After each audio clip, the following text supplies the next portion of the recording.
Muchas gracias por asistir a este curso, que ya es hace parte, digamos, de la tradición en la sociedad de ingenieros como la oferta que nosotros tenemos para estudiantes, para profesionales y personas interesadas en mantenerse actualizados al tanto en temas relacionados con el ejercicio de la ingeniería, en este caso, la labor del interventor.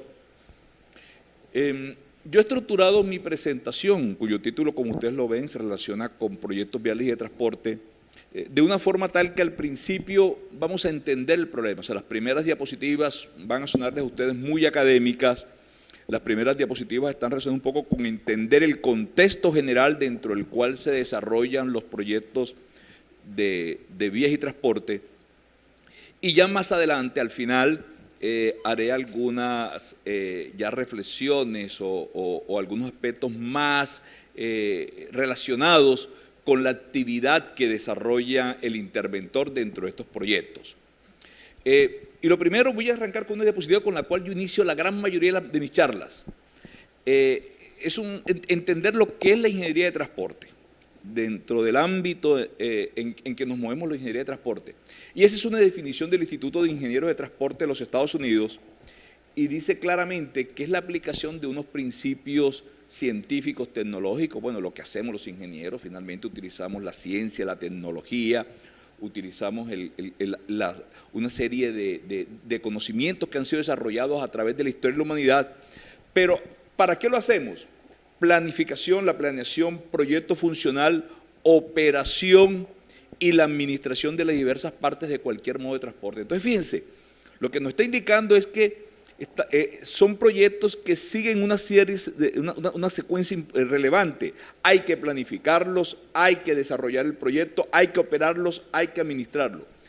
Y no perdamos de vista, lo que pretendemos a través de ello, a través del desarrollo de ese sistema de transporte, simplemente es proveer movilización. O sea, nuestro problema es movilidad de personas y mercancías.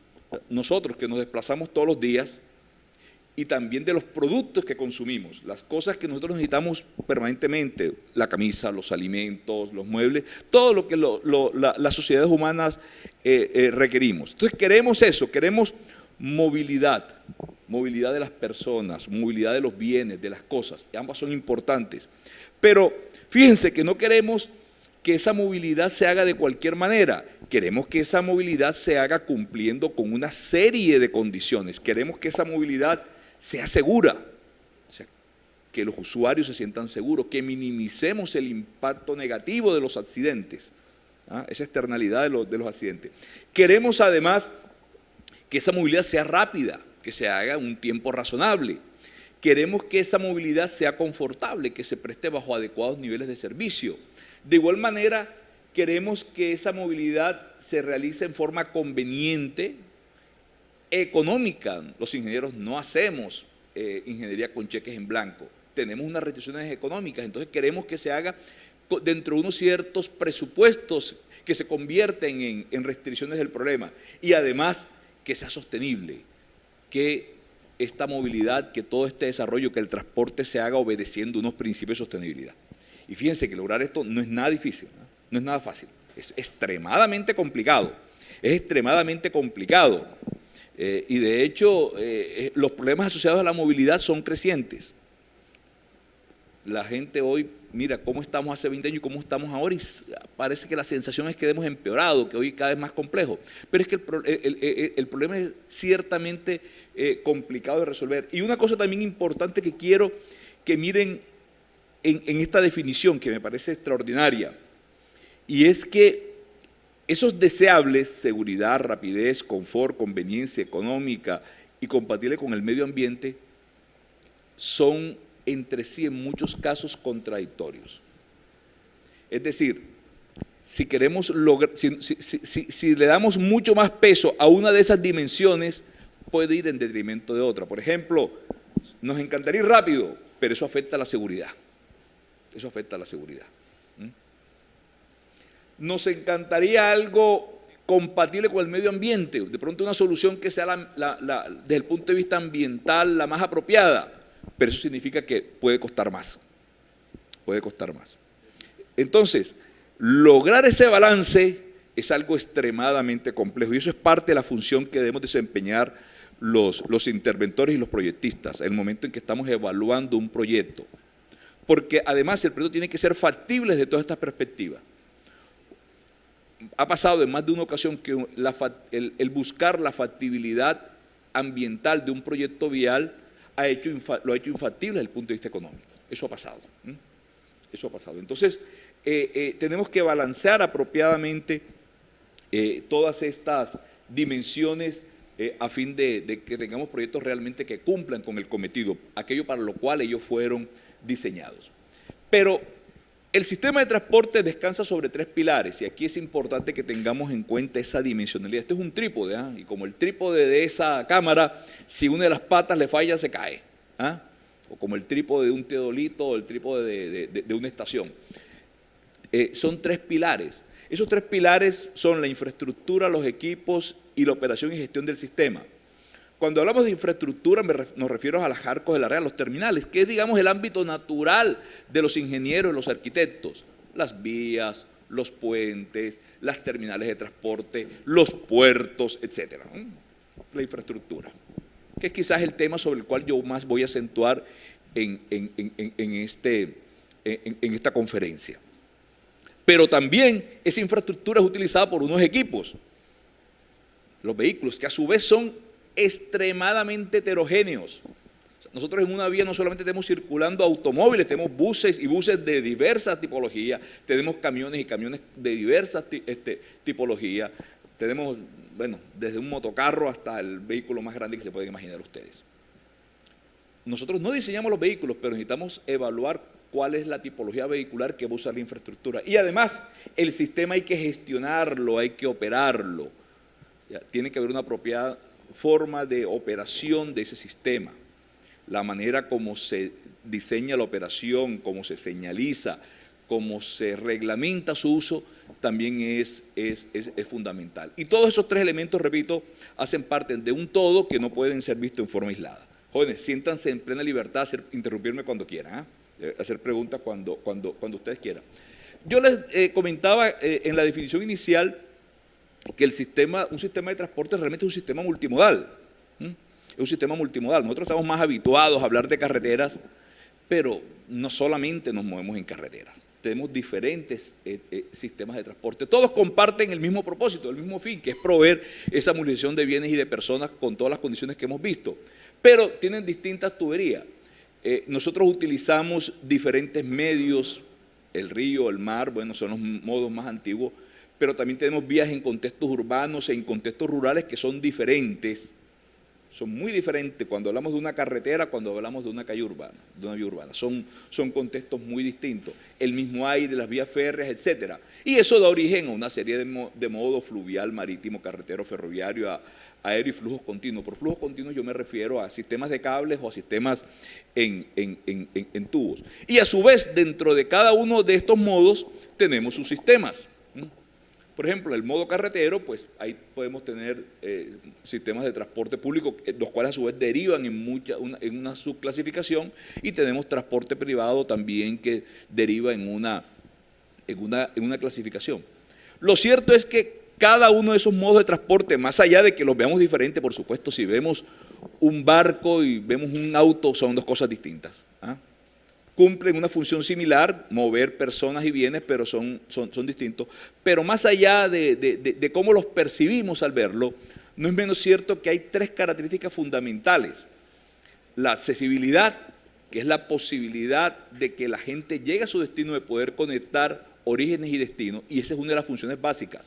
Una función básica de una red de transporte es que la gente pueda acceder al sistema y que la gente pueda llegar a un destino donde desea viajar o hacia donde desea transportar alguna cosa. Por otra parte, tenemos la movilidad, que es la capacidad de transportar. Un medio tiene mayor movilidad en tanto permite mover mayores cantidades de bienes o de personas, mayores volúmenes, y también en tanto lo hace con mayor velocidad. Y por otra parte, que es la eficiencia, que son los costos. Sin embargo, hay una cosa importante. Los costos de transporte no solamente se relacionan con el flete que usted paga o se relaciona con el dinero que usted gasta al movilizarse en consumo de combustibles, lubricantes, etcétera. O sea, no son solamente los costos operacionales, sino también hay otros recursos muy importantes que se usan cuando uno evalúa un proyecto. Por una parte, el tiempo de viaje, esa es una variable fundamental, el tiempo de viaje. El tiempo ciertamente que es dinero, tiene un valor. Y uno de los beneficios más importantes de los sistemas de transporte es precisamente disminuir esos tiempos de viaje. Por tanto, en la evaluación de un proyecto, en la evaluación social de un proyecto de transporte, la consideración del tiempo de viaje es fundamental.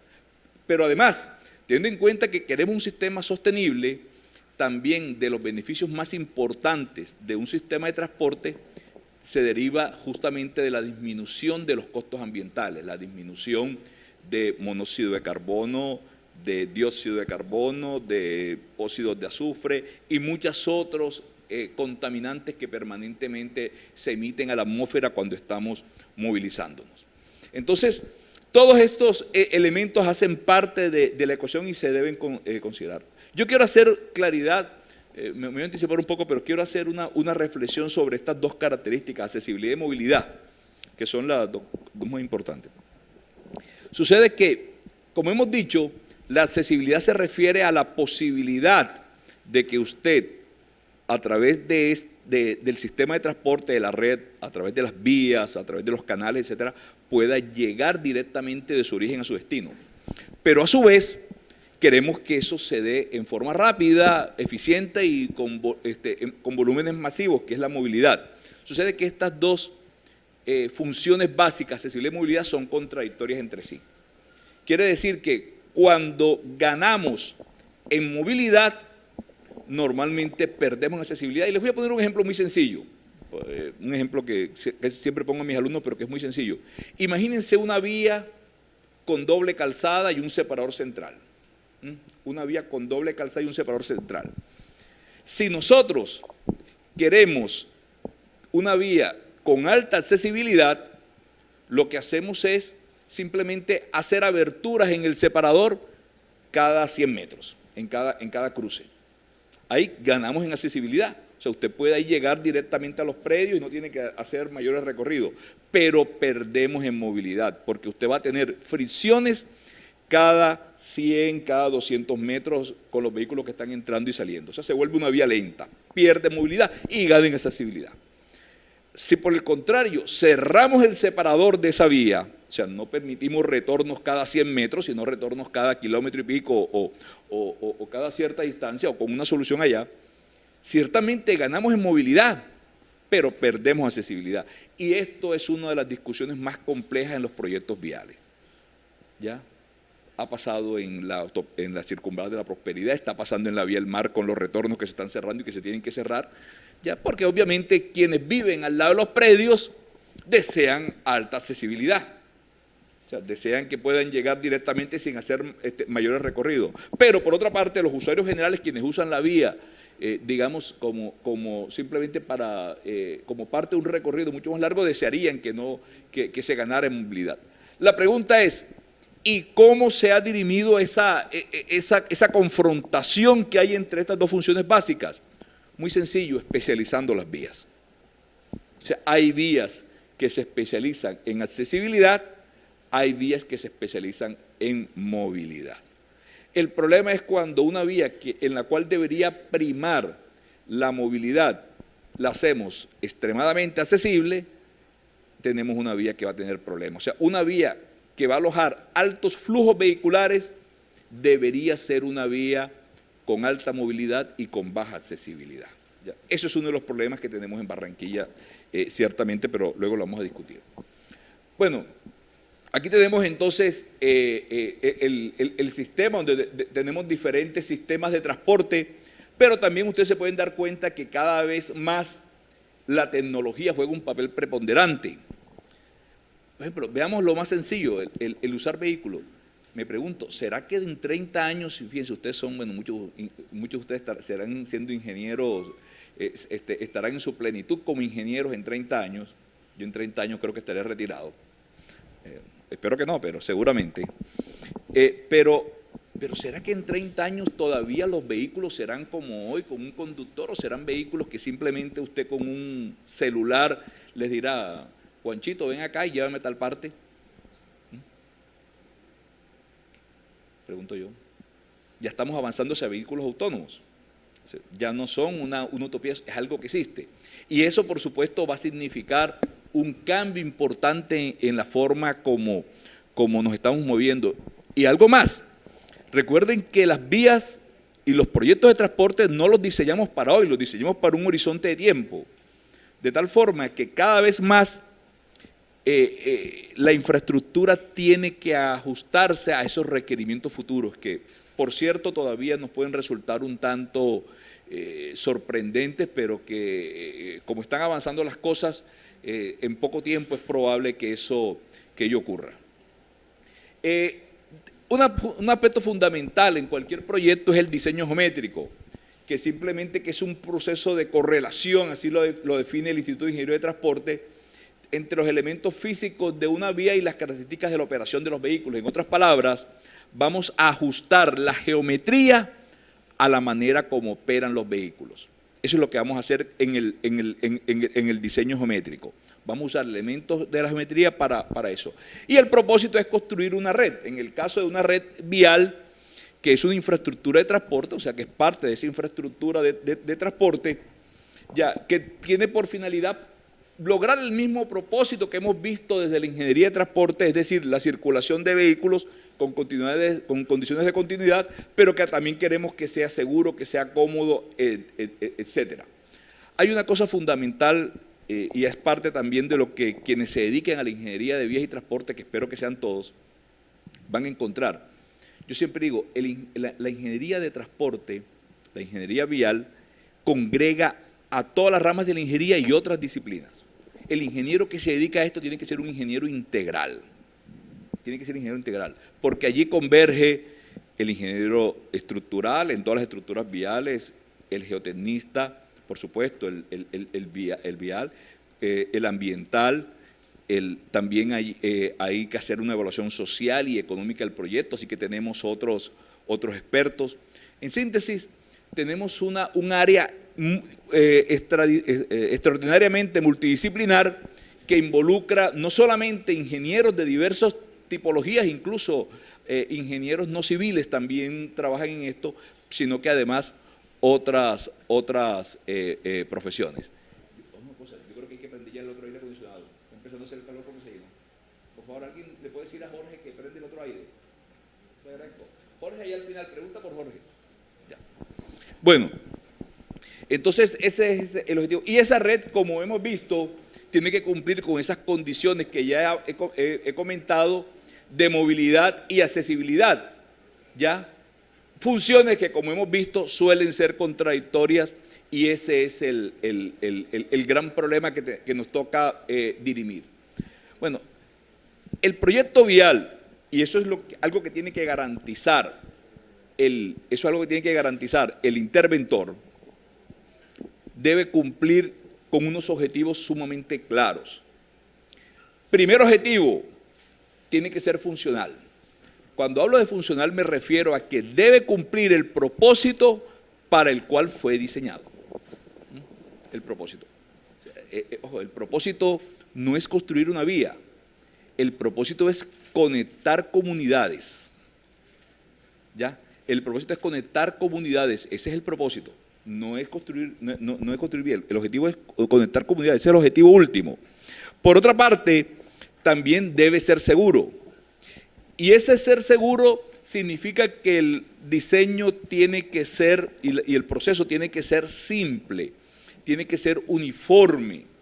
De ninguna manera el conductor se debe ver abocado a cambios abruptos en sus condiciones de manejo que induzcan accidentalidad.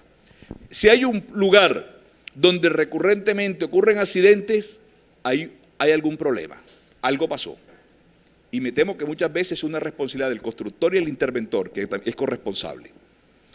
Lo primero que tiene que hacer un interventor en un proyecto es revisar los diseños. Eso es lo primero que tiene que hacer, ¿ya? Y hay ciertas cosas muy simples.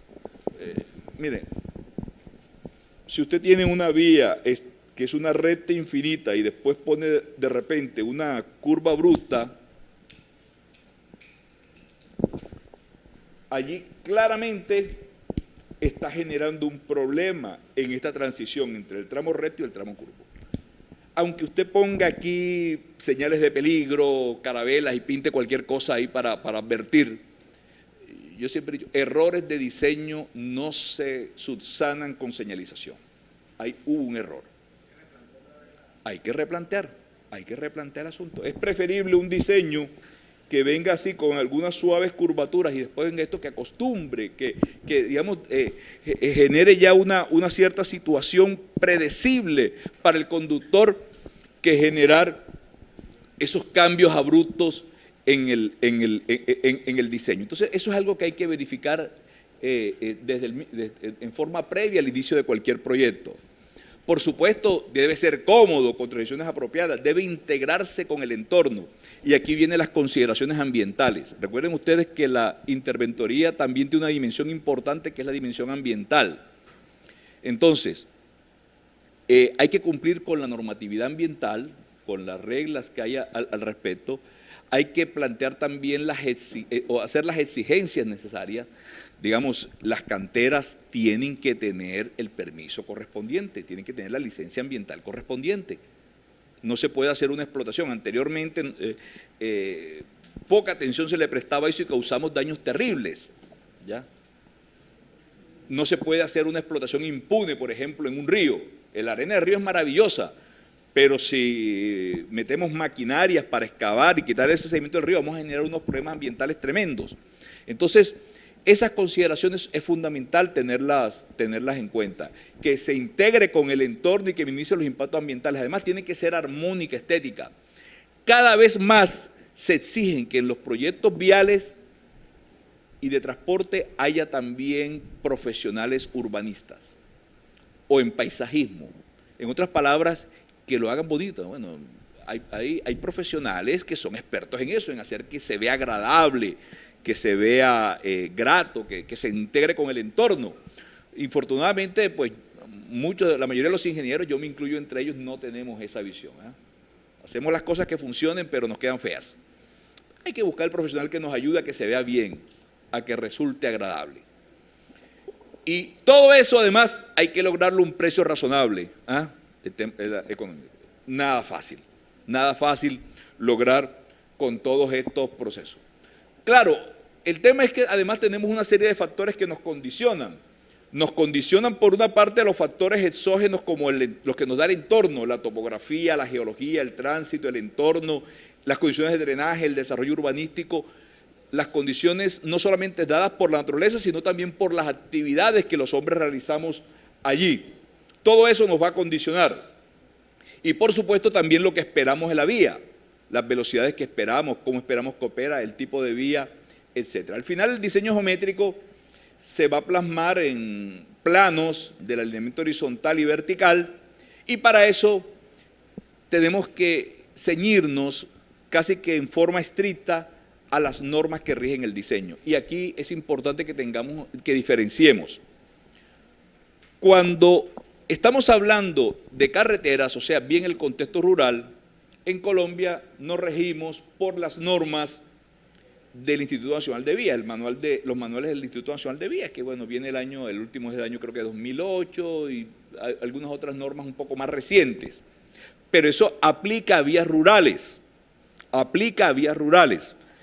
el mismo manual advierte que en caso de que hayan ciertos vacíos puede irse a otras referencias internacionales y la más conocida es la norma de la AASHTO, que es la norma norteamericana. Realmente el manual de INVÍAS es una muy buena traducción de la norma de la AASHTO con algunos otros complementos de normas europeas. Pero es un buen referente, yo creo que es un manual simple y que es útil. Pero en el contexto urbano el asunto cambia.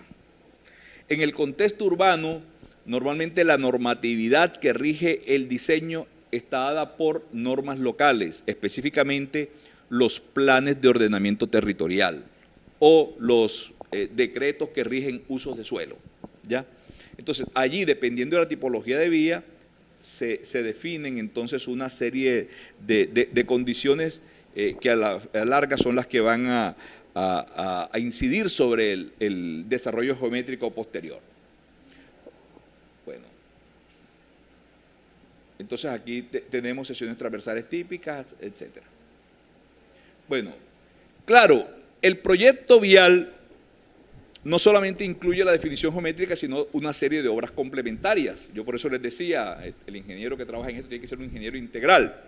Y tenemos pavimentos. Bueno, yo no voy a hablar de pavimentos porque pavimentos me daría para una charla de 2 horas más.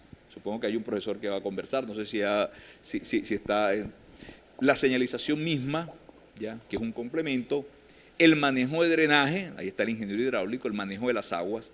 Yo recuerdo que alguna vez a un profesor de pavimentos, estaba haciendo una maestría hace mucho tiempo, creo que ninguno de ustedes había nacido, tratando de adivinar, pero le preguntamos al profesor casi que al final del curso, profesor, después de tanto que hemos hablado, dígame cuáles son las 3 cosas más importantes para garantizar la durabilidad de un pavimento. Y el profesor, un viejo sabio, todavía está vivo, ya en esa época era un viejo sabio, se imaginan cómo será hoy, decía, las 3 cosas más importantes que debe tener para garantizar que un pavimento demore son drenaje, drenaje y drenaje. Ya, esas son las 3 cosas más importantes. Nosotros sorprendidos, después de haber visto tanta cosa de los ensayos, del control de calidad, de los métodos racionales y un montón de cosas allí, que nos salga, y tiene razón. Ustedes, en esta temporada de lluvia, yo quisiera que ustedes tengan en mente cómo están nuestras vías hoy. Les pongo un caso, la circunvalar, y quiero que hagan una revisión de cómo va a estar la circunvalar dentro de un mes después de este octubre lluvioso, que ya se está empezando a notar. Es fundamental, y yo diría que eso es algo en lo cual ustedes tienen que hacer mucho énfasis, que las aguas sean apropiadamente captadas y evacuadas. Empozamientos de agua o agua que se infiltre en las capas de soporte y en la banca, necesariamente van a hacer un daño muy grave en la estructura de la vía y del pavimento. Entonces, el drenaje es un tema en el cual hay que prestar especial atención. Mire, yo creo que es preferible ahorrar 2 centímetros en la carpeta y eso invertirlo en drenaje que poner una carpeta generosa sin buen drenaje. Se va a destruir. Entonces, ese es uno de los aspectos relevantes en la durabilidad de cualquier proyecto. Por supuesto, también tenemos estructuras, tenemos puentes, tenemos muros de contención, tenemos una serie de estructuras viales y los planes de manejo de tránsito. Sin lugar a dudas, esta última es también una de las funciones más relevantes que tiene el interventor, aprobar un buen plan de manejo de tránsito. ¿Qué es eso? Simplemente, cuando se está realizando un proyecto, es mucho más complejo en el contexto urbano, se causa un traumatismo sobre el entorno. O sea, cuando usted cierra una vía, se arma un lío, ¿ya? Y eso todos lo hemos vivido. Todos lo hemos vivido con las obras que se van a hacer. Pero hay que garantizar que las condiciones de movilidad y de accesibilidad se sigan dando. Entonces, para ello, se debe diseñar un apropiado plan de manejo de tránsito que incluye desvíos, puede incluir cambios en sentidos viales y estrategias para que, primero, la gente esté informada de lo que está pasando y segundo, que usted pueda redistribuir el tránsito de tal manera que, aunque con algunos traumatismos, pues la gente se pueda seguir moviendo y pueda seguir siendo capaz de llegar a su destino. Entonces, un buen plan de manejo de tránsito es una de las responsabilidades más importantes del contratista, del constructor y del interventor. Fíjense que yo aquí he evitado la palabra contratista porque los dos son contratistas, tanto el interventor como el constructor, los dos son contratistas. Los dos son contratistas, ¿eh? Ambos son contratistas, ambos tienen un contrato con el Estado que se rige bajo las normas de esto, solo que están en roles diferentes, pero complementarios. Roles diferentes, pero complementarios. Bueno, este es un ejemplo simplemente de un diseño. Bueno, ¿qué pasa?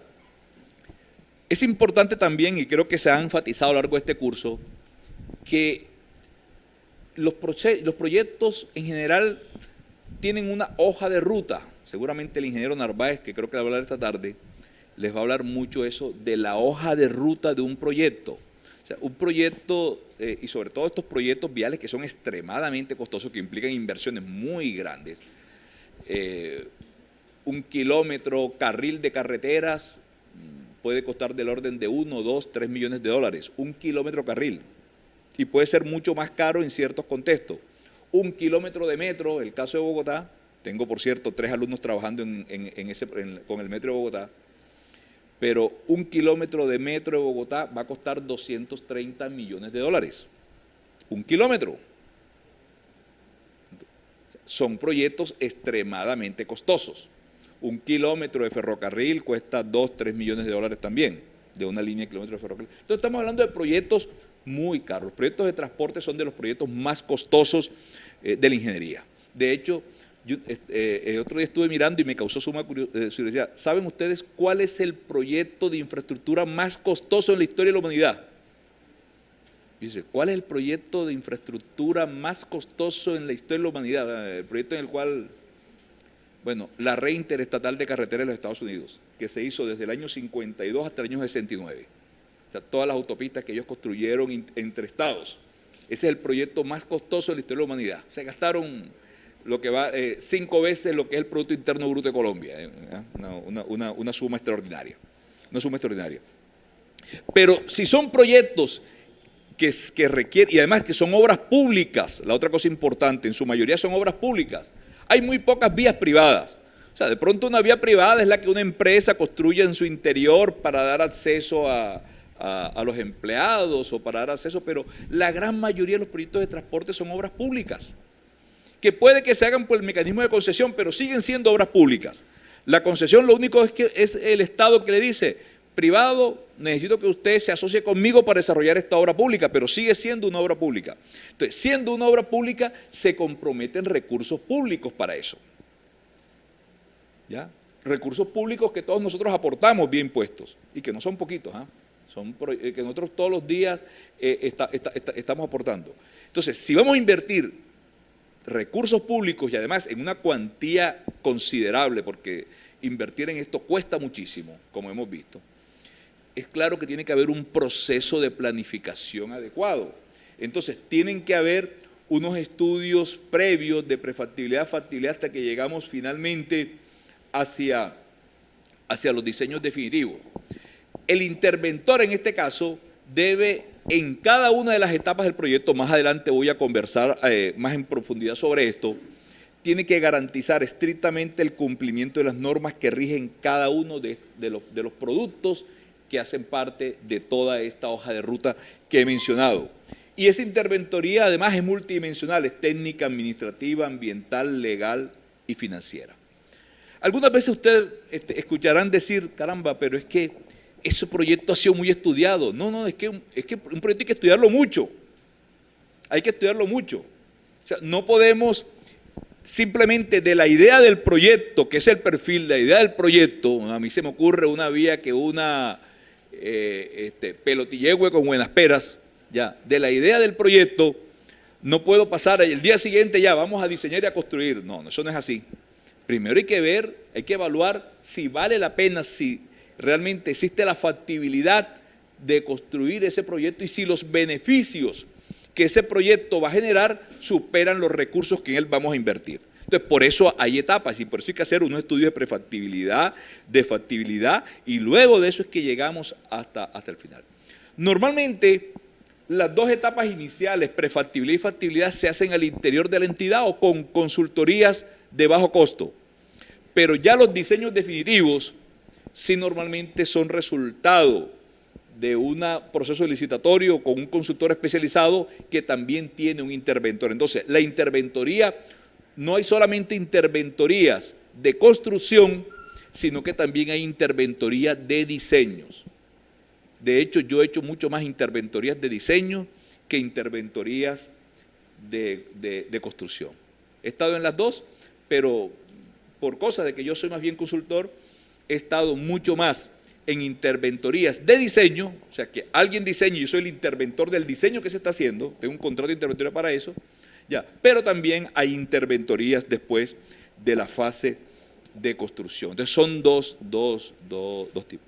Y si alguno de ustedes trabaja, y seguramente así va a ser, va a trabajar o trabaja o trabajará en una entidad del sector público relacionada con esto, también le tocará ser desde su posición de funcionario público interventor de algunos estudios o proyectos, sobre todo en etapa de prefactibilidad, porque muchas veces la supervisión técnica, en este caso, no se le llama interventor, se le llama realmente supervisor, le llaman así porque no le llaman interventor, supervisor, pero en el fondo es la misma tarea, la hace alguien de la misma entidad.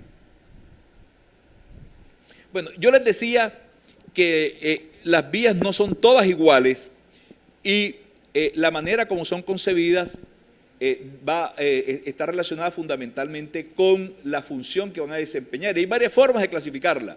Por una parte tenemos nosotros un criterio institucional que es a cargo de quién está la vía. Bueno, en otras palabras, eso depende de quién sea su contratante. Colombia es un estado centralizado, horriblemente centralizado a mi gusto. Ya, ustedes se van a dar cuenta de eso, que para cualquier cosita a usted le toca viajar a Bogotá. Ya, precisamente estaba contando de Néstor ayer lo que me pasó ayer en Bogotá y es la tercera vez que me pasa. Fui a almorzar al Dorado. ¿Cómo es eso? Tenía una reunión, justamente una interventoría que estoy haciendo a las 2 de la tarde, me voy en el avión y cuando llego encuentro un WhatsApp que me dice que la reunión fue cancelada. Pero bueno, eso no es raro que les pase a ustedes en Bogotá. Pero es un país muy centralista y hay muchas cosas que se manejan en la esfera del poder. O sea, las vías nacionales, que son las troncales, las transversales, la gran mayoría de las carreteras del país, son administradas por el Ministerio de Transporte a través de los entes que dependen de él, específicamente el INVIAS y la ANI, la Agencia Nacional. Y casi todo ahí se define allá. O sea, hay unas oficinas locales, hay unas regionales, pero casi todo se define allá. De todas maneras, las vías nacionales es claro que son jurisdicción de la nación, pero también están las vías departamentales. Ahí estamos un poquito en el tema de descentralización. Esas vías pues son las que unen normalmente los municipios al interior de un departamento y esas sí son responsabilidad del gobernador o de la entidad a cargo. En el caso del Atlántico, la Secretaría de Infraestructura a cargo de la ingeniera Mercedes Muñoz. Y en el caso ya de las vías al interior de una ciudad, normalmente estas son competencia del alcalde, son las vías municipales y distritales, que también en el caso acá está a cargo del secretario o de la Secretaría de Infraestructura. Hay algunas pocas vías privadas. ¿Qué quiere decir? Quienes trabajen en esto, su principal cliente va a ser el Estado. Todo esto es el Estado. Lo que quiere decir que normalmente nos vamos a regir por el derecho público, en este caso por el Estatuto de Contratación, que es la Ley 80 y el montón de decretos que lo han reglamentado. Si usted en algún momento realiza un proyecto para un privado, repito, vías privadas son poquitas, pero las hay, en ese caso ya se rige por el Código de Comercio, que son estas vías privadas.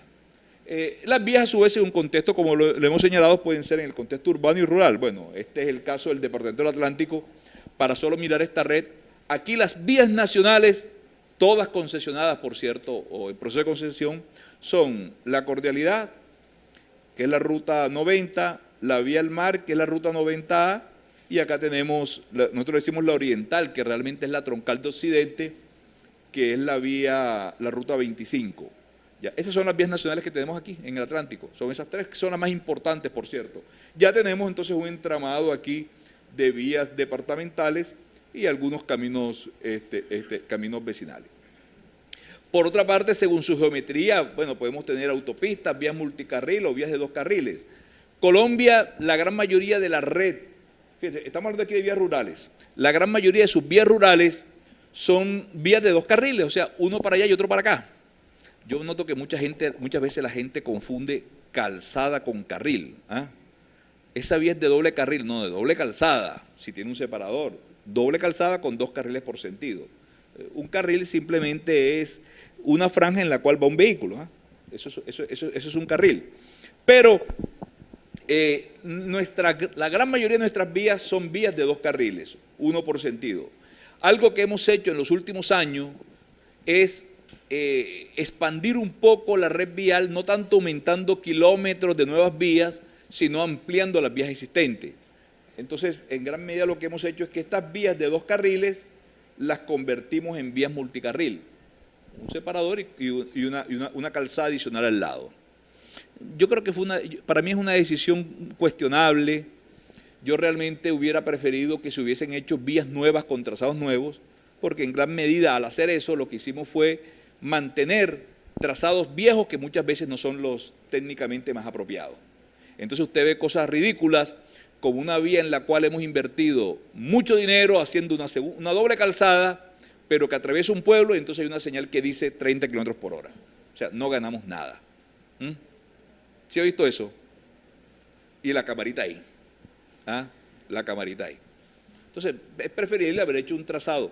Aunque en honor en justicia a lo que realmente ha ocurrido, es que esto se vuelve un tema complicado. Mire, una vía rural, por definición, no debería cruzar un pueblo. Es decir, si esta es una vía rural, la vía no debería atravesar el pueblo. No debería atravesar el pueblo. Porque claro, aquí se genera problema. Es decir, la vía debería hacer algo así, después tener una conectante para llegar al pueblo. Eso es lo correcto.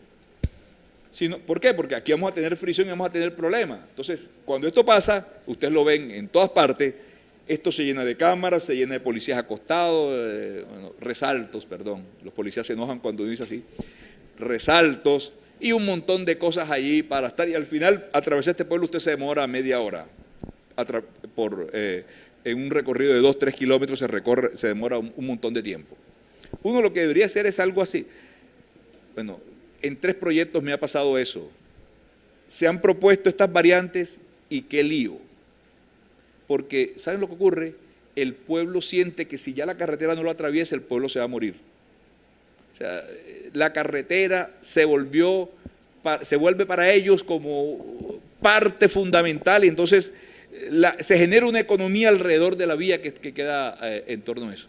Es un problema serio, pero es algo que hay que hacer. Es algo que hay que hacer. ¿Por qué? Porque lo que queremos, si esta es una vía nacional, es una vía donde debe primar la movilidad sobre la accesibilidad. Entonces, en ese caso, el hacer esta variante premia ese propósito. Ahora, la accesibilidad se garantiza a través de una apropiada conectante. Pero, como hemos visto muchas veces, el pueblo siente que... Bueno, eso es lo que hemos hecho entonces en los últimos años, ir hacia vías multicarriles. Y bueno, autopistas, eso sí, todavía estamos lejos de tener eso, ¿eh? En Colombia no tenemos autopistas, no hay una sola autopista, aunque le llamemos autopista a muchas cosas, no tenemos nada de eso. No tenemos vías que cumplan con las condiciones de una autopista. Por otra parte, estas vías rurales en el país las hemos clasificado como el primer, segundo, tercer orden, dependiendo de la función que desempeñan. Por supuesto, estas son las más importantes, estas son más bien las departamentales y estas son casi que los caminos vecinales.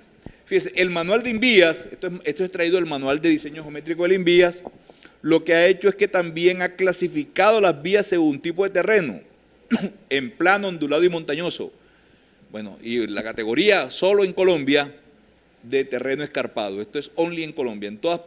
Usted en todos los manuales de diseño va a ver vías en terreno plano, ondulado y montañoso. Pero en Colombia, por eso tenemos a Nairo, nos inventamos una última categoría que son vías en terreno escarpado. Por supuesto, incrementa la complejidad en la medida en que vamos desde plano hacia escarpado. Nosotros aquí en la región Caribe, nuestros trazados son básicamente plano y ondulado.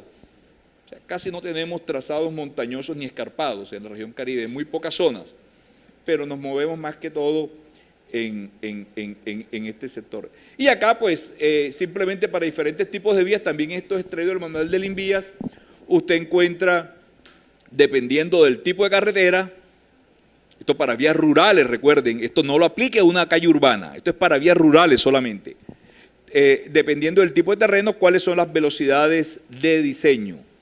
¿Cuáles son las velocidades de diseño? Fíjense que en terreno plano se admite hasta velocidades de 110 de diseño, mientras que ya en terreno ondulado, en vías terciarias, incluso 20 kilómetros por hora.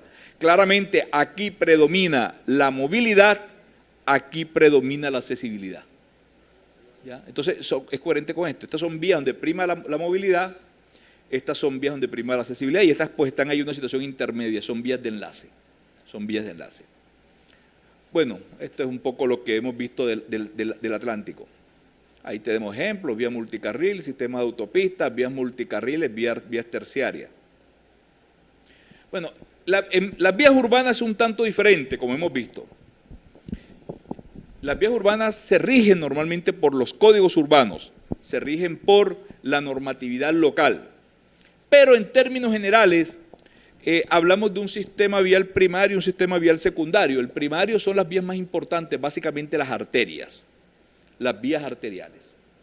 Ahora, ¿cómo reconocer las arterias? Bueno, las arterias, sobre todo las arterias principales, se reconocen muy fácilmente. Casi siempre, en su extensión, se convierten en las salidas de la ciudad. Por ejemplo, la calle 30, esa es una arteria, ¿ya? La circunvalar es una arteria. La carrera 38 es una arteria. La 46 es una arteria. La Murillo es una, la Cordialidad es una arteria. Es una arteria. ¿Ya? Casi siempre en su extensión se convierten en eso. Y en las arterias debe primar, ¿qué cosa? Accesibilidad o movilidad. Movilidad. Por eso en las arterias debería restringirse la movilidad. Si nosotros tenemos una arteria con alta accesibilidad, o sea, con cruces, con aberturas, cruces en todas las esquinas, con además acceso directo a propiedades colindantes, o sea, que usted venga y entre a su casa ahí directamente, ¿qué vamos a tener? Una vía con problemas, lo que tenemos nosotros. O sea, la geometría que tenemos de nuestras vías no está siendo coherente con la función que deben desempeñar. Una arteria debería ser una vía con control de accesos, o sea, que no tenga tantas entradas y salidas, que no tenga tanta fricción. Ya. Eso es una condición que debe cumplir. Entonces, estos son la función de las vías arterias. Tenemos el sistema vial secundario, que ya son vías de enlace, las vías colectoras. Ojo, las vías colectoras casi siempre son vías de un sentido, puede que tengan dos, pero en nuestro caso casi siempre son vías de un sentido, que pueden tener flujo intenso, pero que solamente tienen una influencia no sobre toda la ciudad, sino sobre un entorno específico. La calle 72 que tenemos aquí es una vía colectora, o casi una vía arterial. La calle 75, 76, la 79, la 70 son vías colectoras. Tienen flujo intenso, pero conectan solamente sectores no tan distantes entre sí. Y finalmente pues tenemos las vías semipeatonales, las vías peatonales y eventualmente las ciclovías que tanta falta nos hacen. Además, un sistema de área de transferencia. Recuerden ustedes que estamos hablando de un sistema multimodal y usted cambia de un modo a otro. Usted va en un auto, después se convierte en un peatón, va en transporte público y después puede tomar otro medio de transporte. Entonces hay que garantizar también en este entorno urbano facilidades para el transbordo, zonas de estacionamientos, paraderos de buses, terminales de carga y de pasajeros, que faciliten eso. Eso también hace parte de estos proyectos de transporte. La clasificación de cada ciudad está en sus planes de ordenamiento territorial y también en algunas que tienen manuales de diseño urbano. Por ejemplo, Cali en este momento tiene un manual de diseño urbano y en este momento lo está actualizando. Bueno, lo sé porque yo soy uno de los consultores que está en ese trabajo, pero Bogotá también tiene un manual de diseño urbano, ¿ya? O sea, un texto donde dice cuáles son las vías, cómo son las vías y cómo se deben hacer las vías. Tiene un manual de diseño urbano para eso. Buena falta nos hace en Barranquilla, creo yo, un manual de ese tipo. Bueno, al final lo que tenemos es un esquema donde tenemos unas vías arteriales, tenemos un sistema colector y los demás locales. Fíjense que las vías locales, que son estas, son mucho más. En las vías locales predomina la accesibilidad, las vías arteriales predomina la movilidad y estas que están aquí son vías de conexión, o sea, son promiscuas, están ahí en la mitad y logran conectar las dos. Esto es un poco la red vial de Barranquilla, simplemente para medirlo. Aquí tenemos una típica arteria de transporte urbano. Yo quiero hacer varios comentarios al respecto, ¿no? Ustedes aquí pueden notar que, bueno, tenemos diferentes actores, tenemos por ahí un camión, tenemos automóvil, en este caso tenemos buses, pero también tenemos personas, tenemos peatones allí. En el mismo espacio, todo esto es el espacio público, tenemos diferentes tipos de usuarios. Y uno de los grandes problemas es, bueno, ¿y cómo reparto el espacio entre todos esos usuarios? Ese es un problema complejo. Aquí tenemos nosotros una vía colectora, una típica vía colectora, una típica vía local, una vía paisajística, una vía peatonal, etcétera, que hacen parte también del diseño. Y aquí, repito, está el espacio público. Bueno, el espacio público, que es donde se desarrolla un proyecto vial, está definido por un derecho de vía. O sea, aquí está el límite de la propiedad pública con el límite de la propiedad privada. De aquí para acá es privado, de aquí para acá es privado y esta franja es pública. Esta franja es pública. La pregunta es, ¿cómo repartir este espacio entre los diferentes actores? Hay que dejarle algo al peatón. Bueno, ahí tiene que haber calzada para los vehículos, pero también podemos pensar en otros usuarios, en otros actores como el transporte público y también como los ciclistas, por ejemplo. Bueno, primero, este espacio público, este derecho de vía, también está normatizado, está dado por norma. En los contextos urbanos está dado en los POT o en los planes, en los manuales de diseño urbano. Ahí está, dice, esta vía es de este tipo y el derecho de vía es tanto. En el caso de las vías nacionales está normatizado por la ley, específicamente la ley 1228. ¿Ya? Infortunadamente muchas veces ocurre que el tipo corre la cerca y después restituirla es un proceso legal que toma tiempo, pero eso está definido. Pero ahora el problema es cómo repartimos ese espacio que es escaso y que está delimitado, ¿no? Que está limitado, porque además este espacio no puede ser infinito. No puede ser infinito por una simple razón. Usted también necesita espacio para otras actividades.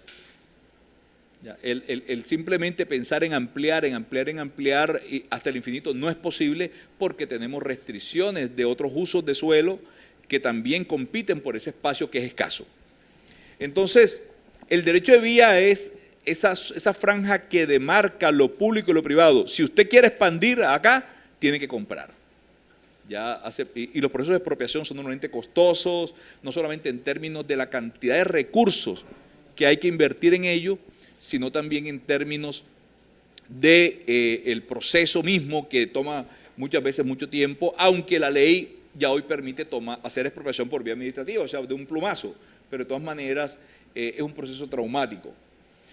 Entonces, la ley 1228 a nivel nacional define cuál es ese derecho de vía, mientras que los POT ya definen cuál es en los contextos urbanos.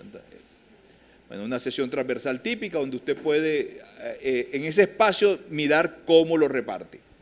Bueno, una reflexión en torno al ancho de carriles, al ancho de carriles, y los digo porque me ha pasado en varios casos. Bueno, ¿cuál debe ser el ancho de un carril? Y la respuesta es depende. La respuesta es depende.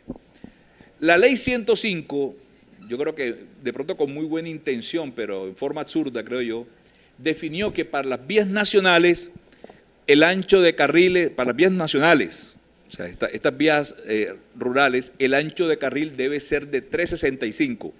¿Y de dónde sale ese número 365? Bueno, salió de 12 pies. Los gringos, en Estados Unidos, el manual del acto decía 12 pies, 12 por punto 3048, ahí salió el 365. Lo curioso, y así quedó en la ley, 365. Lo curioso es que el mismo manual que tomaron de referencia en la edición posterior, que ya lo hizo en unidades del sistema métrico, puso 360. Ellos con buen criterio, 360, 365, lo mismo. De manera que 360 es un buen ancho de carril para vías rurales, sobre todo vías que tienen alto flujo de camiones. Pero en el contexto urbano el asunto es diferente. Bueno, primero, carriles de más de 365 es un desperdicio. O sea, un carril de 4 metros es un desperdicio. no gana nada, no gana nada, poniendo un carril de más de eso. Aunque usted va a ver en algunos contextos urbanos vías de 8 metros, sobre todo previendo que pueda haber estacionamiento, entonces para que puedan pasar 2 vehículos, pero estrictamente hablando, sí, para 2 carriles más de 7 metros es poquito.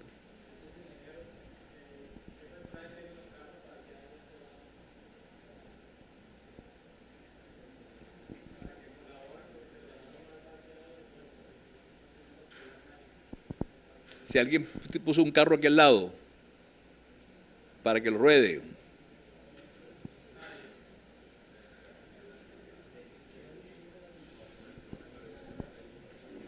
Bueno, yo les comentaba, ahora, en el contexto urbano, ¿qué ocurre?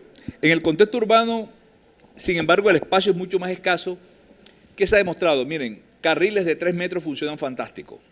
Solo que esos carriles lo que van a implicar es que la gente vaya más despacio. Más despacio. O sea que una buena forma de controlar la velocidad en contexto urbano es con carriles de 3 metros. Si hay transporte público, 330, 350. Yo diría que 350 es deseable, pero carriles de 3 metros funcionan perfecto. Y de hecho, en la mayoría de las ciudades europeas, los carriles son de 3 metros y funcionan bastante bien. ¿Ya? Funcionan bastante bien. Pero digamos que si hay un poco de espacio, puede pensar en 330, 350. Más de eso es casi que botar la plata. Botar la plata. Y más bien ese espacio, déselo a los peatones o para ciclovías o para cualquier otra cosa. Yo les decía que tenemos nosotros diferentes actores en la vía. Bueno, la pregunta es, ¿y a cuál de ellos privilegiar? Esto que ustedes ven aquí es lo que se conoce como la pirámide invertida del transporte sostenible, y esto es muy claro. Los primeros que hay que privilegiar son los peatones. Claro, son las personas, ¿eh? Y al final todos somos peatones. Aún el que va en automóvil se tiene que bajar de él y después tiene que caminar para llegar a su destino. En algún momento todos nos volvemos peatón. Y el peatón es, por cierto, el más vulnerable. Es el más vulnerable. Entonces, primero hay que pensar en el peatón. O sea, hay que pensar primero en andenes que en la calzada. ¿Ya? Hay que pensar primero en el andén que en la calzada. Y el andén, ¿cómo debe ser además? Continuo. Y tiene que ser un andén, además, que se garantice que no va a ser invadido. O sea, que va a tener. Después, los ciclistas. Este es el orden correcto. Todos los expertos en transporte le van a decir, ese es el orden correcto. Ese es el orden correcto. Después pensar en los ciclistas, que también son vulnerables. ¿Por qué? La bicicleta no contamina, la bicicleta además es un medio de transporte eficiente, de bajo consumo de espacio y de energía, y además es saludable, y el peatón también es alguien a quien hay que proteger porque es vulnerable. Luego, ¿cuál es el orden correcto? El transporte público. Por eso es que cada vez ustedes ven que se construyen en más partes del mundo carriles exclusivos para transporte público y se dan ciertas facilidades. Este es el orden correcto. ¿Por qué? Porque el transporte público es más eficiente en términos de uso del espacio. Luego, ¿qué? El transporte de carga. El transporte de carga. ¿Ya? La carga la necesitamos todos. Nosotros a veces vemos el camión como una cosa fea allí, que no nos gusta, ¿eh? Pero es que sin ese camión yo lo necesito porque él es el que me trae los alimentos y todo lo que yo requiero. Un camión es más importante que un auto, desde el punto de vista económico y desde el punto de vista de la sociedad. ¿Ya? Es muy importante. Lo vemos como una cosa que no nos gusta, como un intruso, pero... Y ya de último, motocicletas y automóviles. ¿No les parece que a veces ese orden parece como invertido? ¿Ah? Y es que eso se refleja en muchas cosas. Por ejemplo, estas imágenes. Estas imágenes para nosotros se vuelven comunes y las vemos tanto que pareciera que ya hace parte del paisaje natural. No nos sorprendemos por eso. Miren, cuando vienen colegas del extranjero y empiezan a recorrer la ciudad, los tipos se espantan. Nosotros lo vemos tan comúnmente que nos parece que es el orden, que es lo natural. O sea, aquí vemos que es el espacio natural del peatón, ¿ya? Y aquí esta gente se apoderó del espacio que le corresponde al peatón. ¿Ya? Y más, aquí ¿qué hay que hacer? Este andén, el bordillo aquí tiene que ser continuo, impedir esto, tiene que estar. ¿Ya? Pero eso, incluso, y aquí va un llamado de atención que le dice al alcalde, esta es una vía que se acaba de hacer, la calle 36, se acaba de hacer, se acaba de hacer ahora, Se invirtieron cualquier cantidad de dinero en ello. Y fíjense lo que hizo aquí, en vez de un bordillo continuo, porque el espacio de los vehículos es este. Esto no es espacio de los vehículos. Eso no es espacio de los vehículos. Entonces, al final, que es el andén, usted lo encuentra. ¿Y qué le toca hacer al peatón acá? Venirse para la calle exponiéndose. ¿Ya? Exponiéndose. Aquí, ¿qué había que hacer? Impedir esto, simplemente. Ahora, hay presiones de estos tipos, bueno, pero el mercado buscará soluciones, pero eso no se debe permitir. Y lo curioso es que eso es una infracción de tránsito. Lo que significa es que después puede pasar el carrito con la cámara, tomar la foto y multarlo. Pero ahí no estamos siendo consecuentes. Por una parte estamos haciendo un diseño vial que permite hacerlo y que invita a hacerlo, no solamente que permite, sino que invita a hacerlo, pero por otra parte después venimos y lo vamos a sancionar al tipo porque se estacionó allí. No hay coherencia en eso. ¿Ah? O sea, ahí hay que ser coherentes. O cosas como esta, que bueno, esto de una ciclovía, dudo que eso sea una ciclovía. Es una línea pintada ahí que pone una bicicleta, pero dudo que sea una ciclovía, pero aún así vemos cómo normalmente otros usuarios se apoderan de esto. Y el orden pues parece invertido. Aquí las pobres muchachas, ¿qué le toca hacer? Pues lo que todos hacemos. No encuentra dónde circular y le toca tirarse hacia la calle. ¿Ya? Miren, una cosa que a ustedes les va a tocar hacer como interventores, soportar presiones y mantenerse en lo correcto. Ustedes, un interventor tiene que ser alguien que no se tuerza. Que no se tuerza. Por ejemplo, ¿ustedes por qué creen que hicieron eso? No, seguramente los diseños no tenían eso. Estoy seguro que yo vi los diseños y los diseños no tenían eso. Los diseños tenían aquí un bordillo con la cosa y todo. Pero ¿por qué terminaron haciendo eso? La presión de todos estos tipos. Además, mire la presión esta que está aquí. ¿Ah?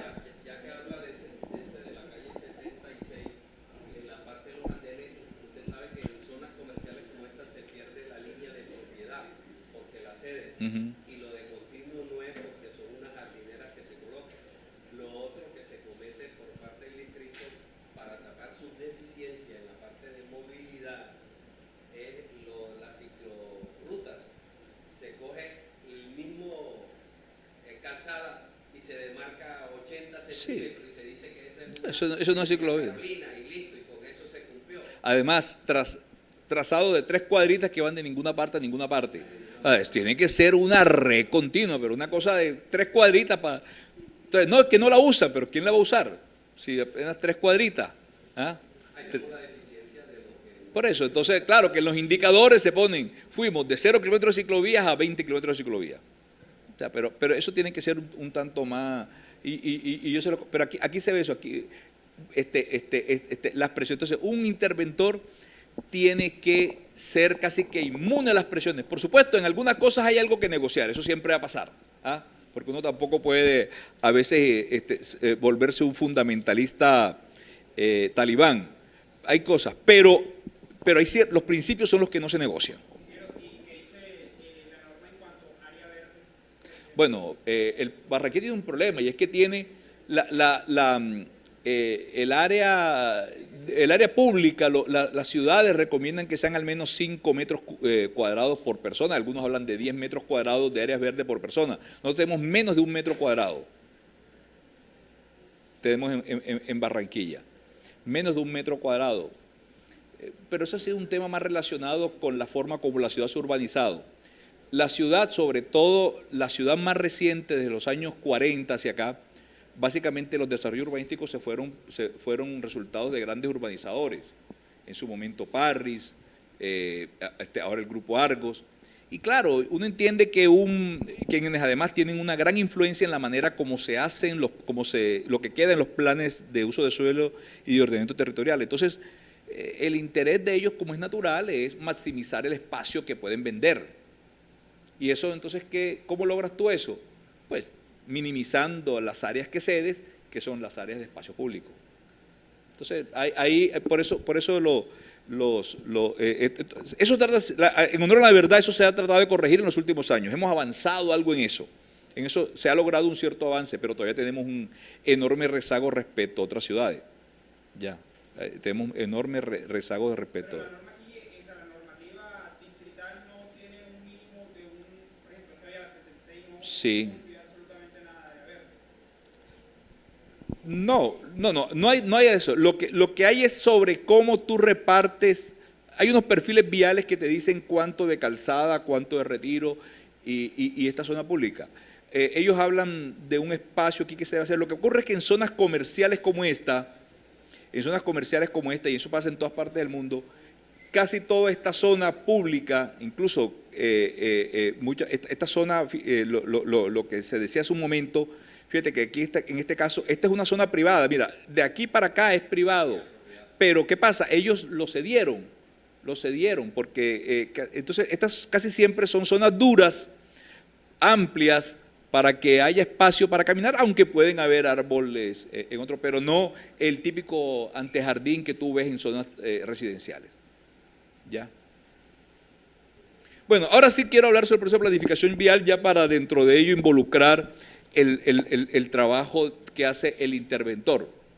Como hemos visto, los proyectos viales son proyectos y de transporte son proyectos muy costosos que exigen un proceso de planificación.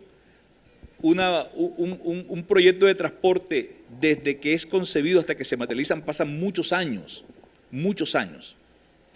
Y es natural que así sea. Y eso no es solamente en Colombia, eso pasa en todas partes del mundo. Porque las inversiones son cuantiosas, hay que seguir esos procesos, esa hoja de ruta que implica una serie de etapas y que están muy bien claras en este esquema. Esto está en el manual del INVIAS, pero también está en unos documentos conjuntos que hicieron la Sociedad de Ingenieros y la Cámara Colombiana de Infraestructura, donde se ve que primero hay una etapa de preinversión, que son estos estudios de prefactibilidad, factibilidad, esto es lo que se conoce como fase 1, fase 2. Aquí pues es tan solo la idea de proyecto. No se debe saltar de aquí a acá. Cuando se hace esto, o sea, cuando llega alguien y simplemente de la idea, de la vía pelotilleo Buenaspera, enseguida vamos a diseñarla porque yo creo que hay que hacerla, casi siempre de ahí lo que resultan son los elefantes blancos que tanto conocemos nosotros. Los elefantes blancos. ¿Ya? Los elefantes blancos. O sea, esos proyectos en los cuales se invirtió un montón de dinero y que al final no prestan ninguna función y se terminan abandonados o en desuso. Entonces, la excusa de que hay muchos estudios no es tal, no es tal. Bueno, aunque a veces sí demora más de la cuenta, como el Metro de Bogotá. El primer artículo del Metro de Bogotá es del año 48, por allá 49. ¿Ya? Y llevamos 70 años y todavía yo creo que ahí se han demorado más de la cuenta. Pero incluso el Metro de Medellín, desde que fue concebido hasta que fue inaugurado, pasaron más de 25 años. ¿Ya? O sea que ni siquiera ese proyecto algunos dicen que se hizo rápidamente, no lo fue tanto. Transmetro aquí, desde el diseño conceptual hasta que entró en operación fueron 8 años, Transcaribe demoró como 15 años. Bueno, eso es exagerado, ¿no? Pero quizás no son buenos ejemplos de lo que hay que hacer, pero en cualquier caso la reflexión apunta a que esto no es instantáneo.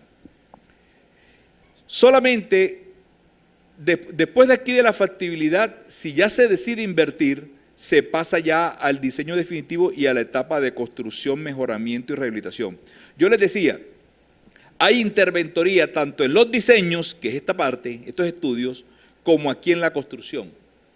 Y después incluso durante el proceso de mantenimiento, de operación, esta es la etapa operacional, también hay una interventoría. Por ejemplo, las interventorías de proyectos de largo aliento, como es las concesiones, no solamente se involucran en esta fase de diseño y de construcción, sino que también están a lo largo del proyecto.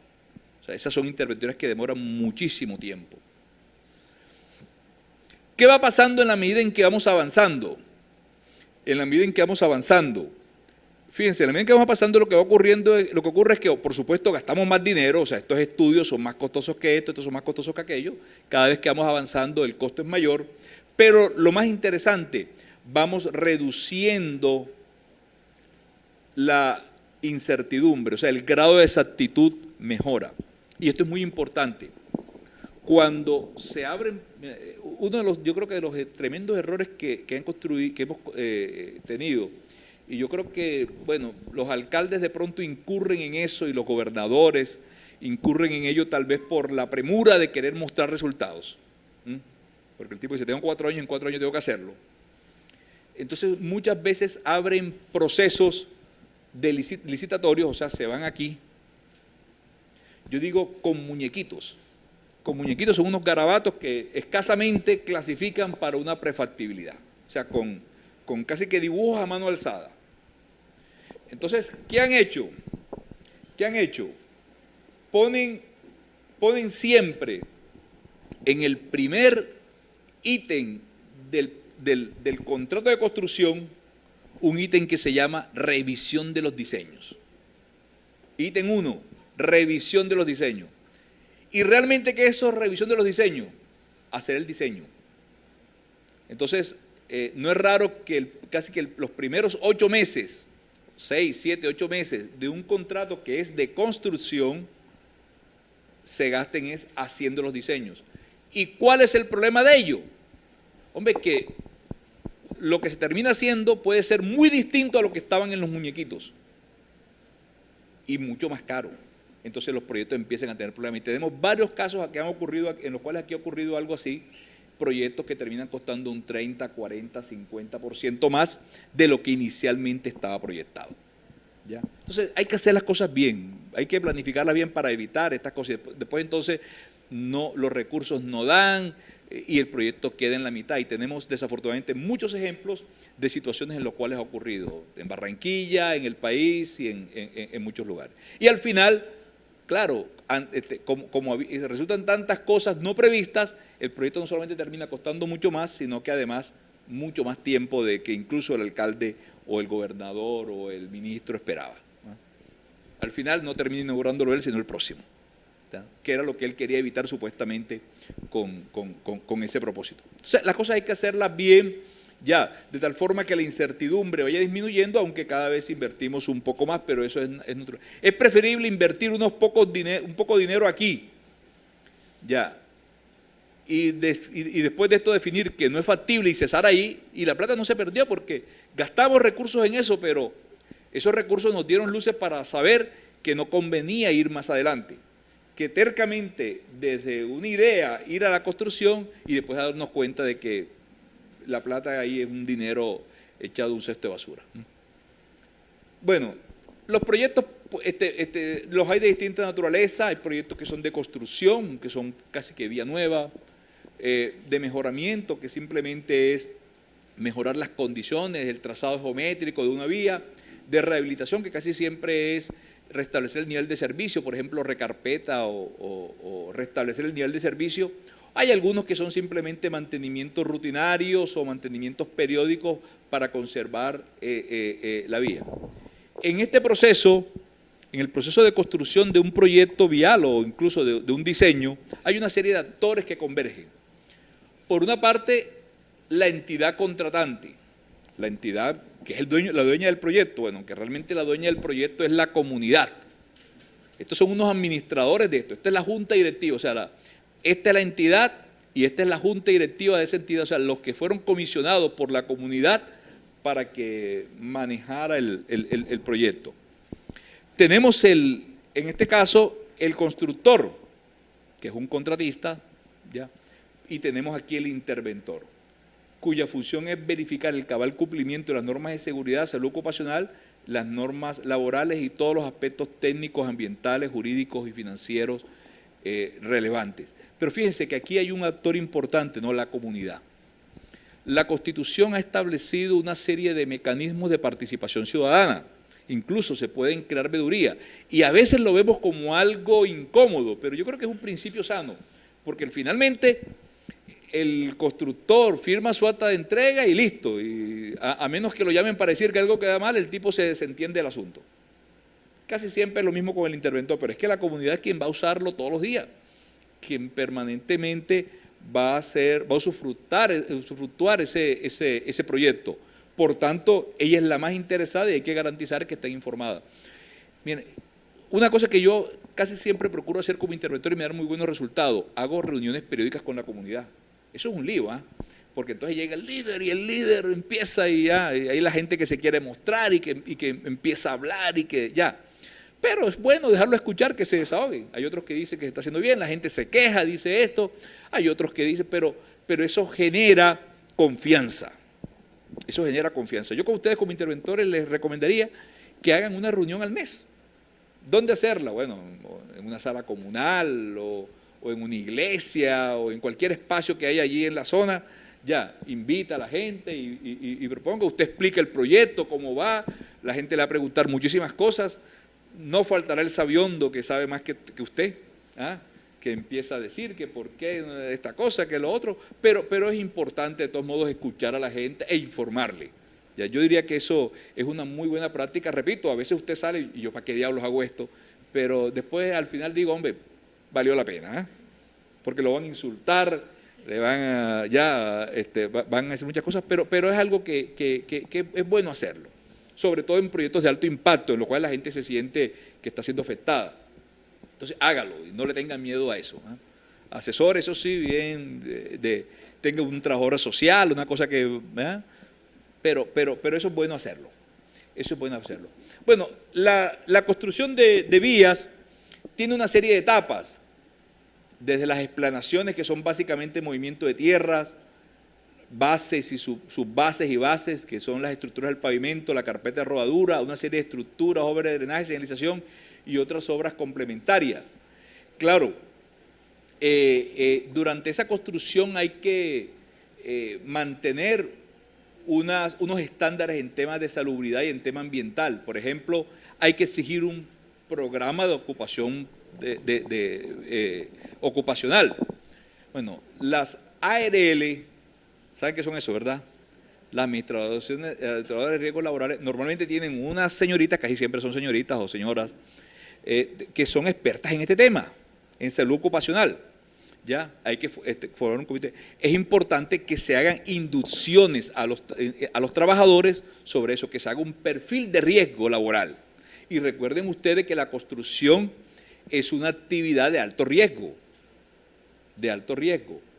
Entonces, es bueno que hagan un perfil de riesgo y medidas para mitigarlo. Y eso, afortunadamente, es un servicio que prestan gratis o a muy bajo costo las administradoras de riesgos laborales. Entonces, eso hay que garantizar. Yo diría que hay que dignificar el trabajo. Yo a veces cuando veo una construcción, unos tipos, claro, uno ideal se imagina un trabajador de la construcción, un tipo con un casco, con uniforme apropiado, con botas, ya. Y yo a veces veo una construcción, un tipo con una cachucha, una camisa ripiada, una chancleta. O sea, eso no es dignificar el trabajo. Hay que garantizar que todos estén con la vestimenta apropiada. Que todos estén con la... Si el tipo va a trabajar en altura y acá es todo aquello que esté más de un 80, si mal no estoy, el tipo tiene que tener su certificado para trabajo en altura. ¿Ya? Entonces, toda esta parte de salud ocupacional hay que exigirla. Y que todo empleado esté afiliado al sistema de salud. Es más, exíjale las planillas. Exíjale, no la acepte una acta si no están las planillas con todos los empleados que están referenciados. Y empleado que no esté afiliado, ya, no permita que trabaje. No permita, en eso sea estricto. ¿Saben por qué? Porque es que si ocurre un accidente, después no se va a salvar de la demanda. ¿Ya? No se va a salvar. Y sucede que usted es solidario también. Es solidario. Entonces, exija eso. Exija que todos estén afiliados, todos los empleados que están reportados en obra, incluso los contratistas, los subcontratistas, todos tienen que estar afiliados a Seguridad Social y todos tienen que estar cubiertos por el régimen de protección que ha sido establecido. Y no admita una cuenta si eso no está ahí. Memorando, recuerden que un interventor no habla, escribe. El interventor no habla, escribe. Esa es una máxima, todo por escrito. Envíe el reporte y diga, señor, usted está incumpliendo esto, y si es necesario, suspenda la obra en caso de que no se esté cumpliendo. O sea, si usted dice, y se ha reiterado, entonces suspendemos la obra hasta que no se subsane esta situación. De igual forma, unas disposiciones sanitarias, mantener unas condiciones sanitarias y de limpieza apropiada, el impacto ambiental, el cumplimiento de las normas ambientales, según lo hemos visto, que también tiene que cumplirse en forma celosa, en forma estricta. Ahora, mire, el tema ambiental, caramba, es una de esas situaciones donde uno encuentra opiniones muy diversas y formas diversas de ver el asunto. No falta quien diga que los ambientalistas son poco menos que talibanes que se oponen al progreso. No, yo creo que no. Hay que tratar de conciliar las dos cosas. ¿Ya? Yo escuché incluso a alguien a decir, oye, pero ¿cuál es el lío con este tema de la vía Barranquilla-Ciénaga para la segunda calzada? Si al finalmente ahí lo que hay son unos cuantos arbolitos ahí, que tanta cosa, la carretera es más importante, no importa lo que pase ahí. ¿Ah? Bueno, hay gente que piensa así, ¿ah? Hay gente que piensa así.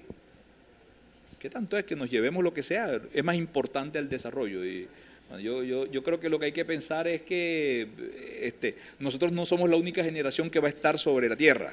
¿Ah? ¿Cómo?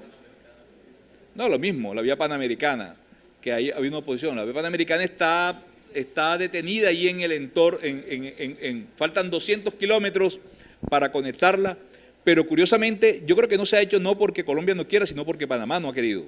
Allá los grupos han sido mucho más fuertes. Pero, ¿qué pasaría si se construye esa vía? Se acaba con una selva. ¿Ya? Se acaba con una selva. Entonces, ahí hay que también conciliar ambas visiones, porque si no, estamos acabando con el planeta y todo demuestra que las evidencias, aunque algunos tercos dicen que no, muestran que efectivamente estamos causando un impacto que nos está afectando y que afectará aún más a futuras generaciones. Entonces, eso hay que mirarlo con extremado detenimiento, aunque, repito, usted como interventor se va a encontrar en más de una ocasión el talibán del otro lado que dice que no importa, aquí lo importante es hacer la vía porque eso es progreso. Y si hay que sacrificar unos cuantos miquitos, dicen algunos así, algunos monos, algunas iguanas, eso no importa. Y lo dicen con esas palabras. Entonces, ahí hay que ser muy firmes en tal sentido. En desarrollo mismo de los trabajos, por supuesto, hay que señalizar muy bien la zona de obras. La zona de obras tiene que estar muy bien demarcada. No puede ocurrir que un usuario llegue, encuentre la vía cerrada y el tipo no sabe para dónde meterse. Tipo, ay, ¿ahora qué hago? Ahora que el tipo empieza a dar vuelta va a hacer un montón. No. Tiene que estar muy bien. El peatón tiene que saber por dónde caminar, tiene que sentirse protegido. ¿Ya? Hay que garantizar, repito, que la gente al llegar tenga la información para saber qué hacer. Por otra parte, los equipos, verificar el estado en que se encuentran los equipos. ¿Ya? Un equipo contaminante, que uno ve que es ese equipo hay que pararlo. ¿Ya? Hay que pararlo. Exigir, si hay vehículos, que los vehículos tengan la revisión técnico-mecánica y ambiental en orden. Que el SOAT esté en orden. O sea, que se cumpla estrictamente lo que la ley señala. ¿Ya? Tiene que tener el SOAT, tiene que tener el seguro, si se exige un seguro contra accidentes, el seguro integral para daños de terceros, si se exige que tenga la revisión técnico-mecánica, debe tenerla. O sea, que el conductor tenga la licencia apropiada para manejar ese tipo de camión. ¿Ya? No es que el tipo me muestre una licencia para manejar taxi y está manejando, no. Todo eso verifíquelo plenamente. Y además que hay una apropiada organización de los trabajos. O sea, el tipo tiene que mostrarle su plan de trabajo, sus actividades en una carta GAN o en un PERN, identificando la ruta crítica, cómo es esto, y hacerle seguimiento a ello. O sea, tiene que haber una planificación estratégica del proyecto en el cual se indique cómo se va a ejecutar, con qué recursos se va a ejecutar, con qué secuencia se sigue todo ese proceso, ya, de manera que usted vaya controlando permanentemente y en actas semanales ir verificando el avance acorde con lo que está planificado y ver el porcentaje de ejecución y la concordancia de ejecución acorde con el plan de trabajo que ha sido previamente definido. Bueno, el tema espinoso, el pago de las unidades ejecutadas. Bueno, aquí depende del tipo de contrato, ojo, depende del tipo de contrato. Pero en la mayoría de los casos, los contratos se hacen a precios unitarios. ¿Y qué se paga? No se paga lo que está en el contrato, se pagan las cantidades ejecutadas y recibidas a satisfacción por el interventor.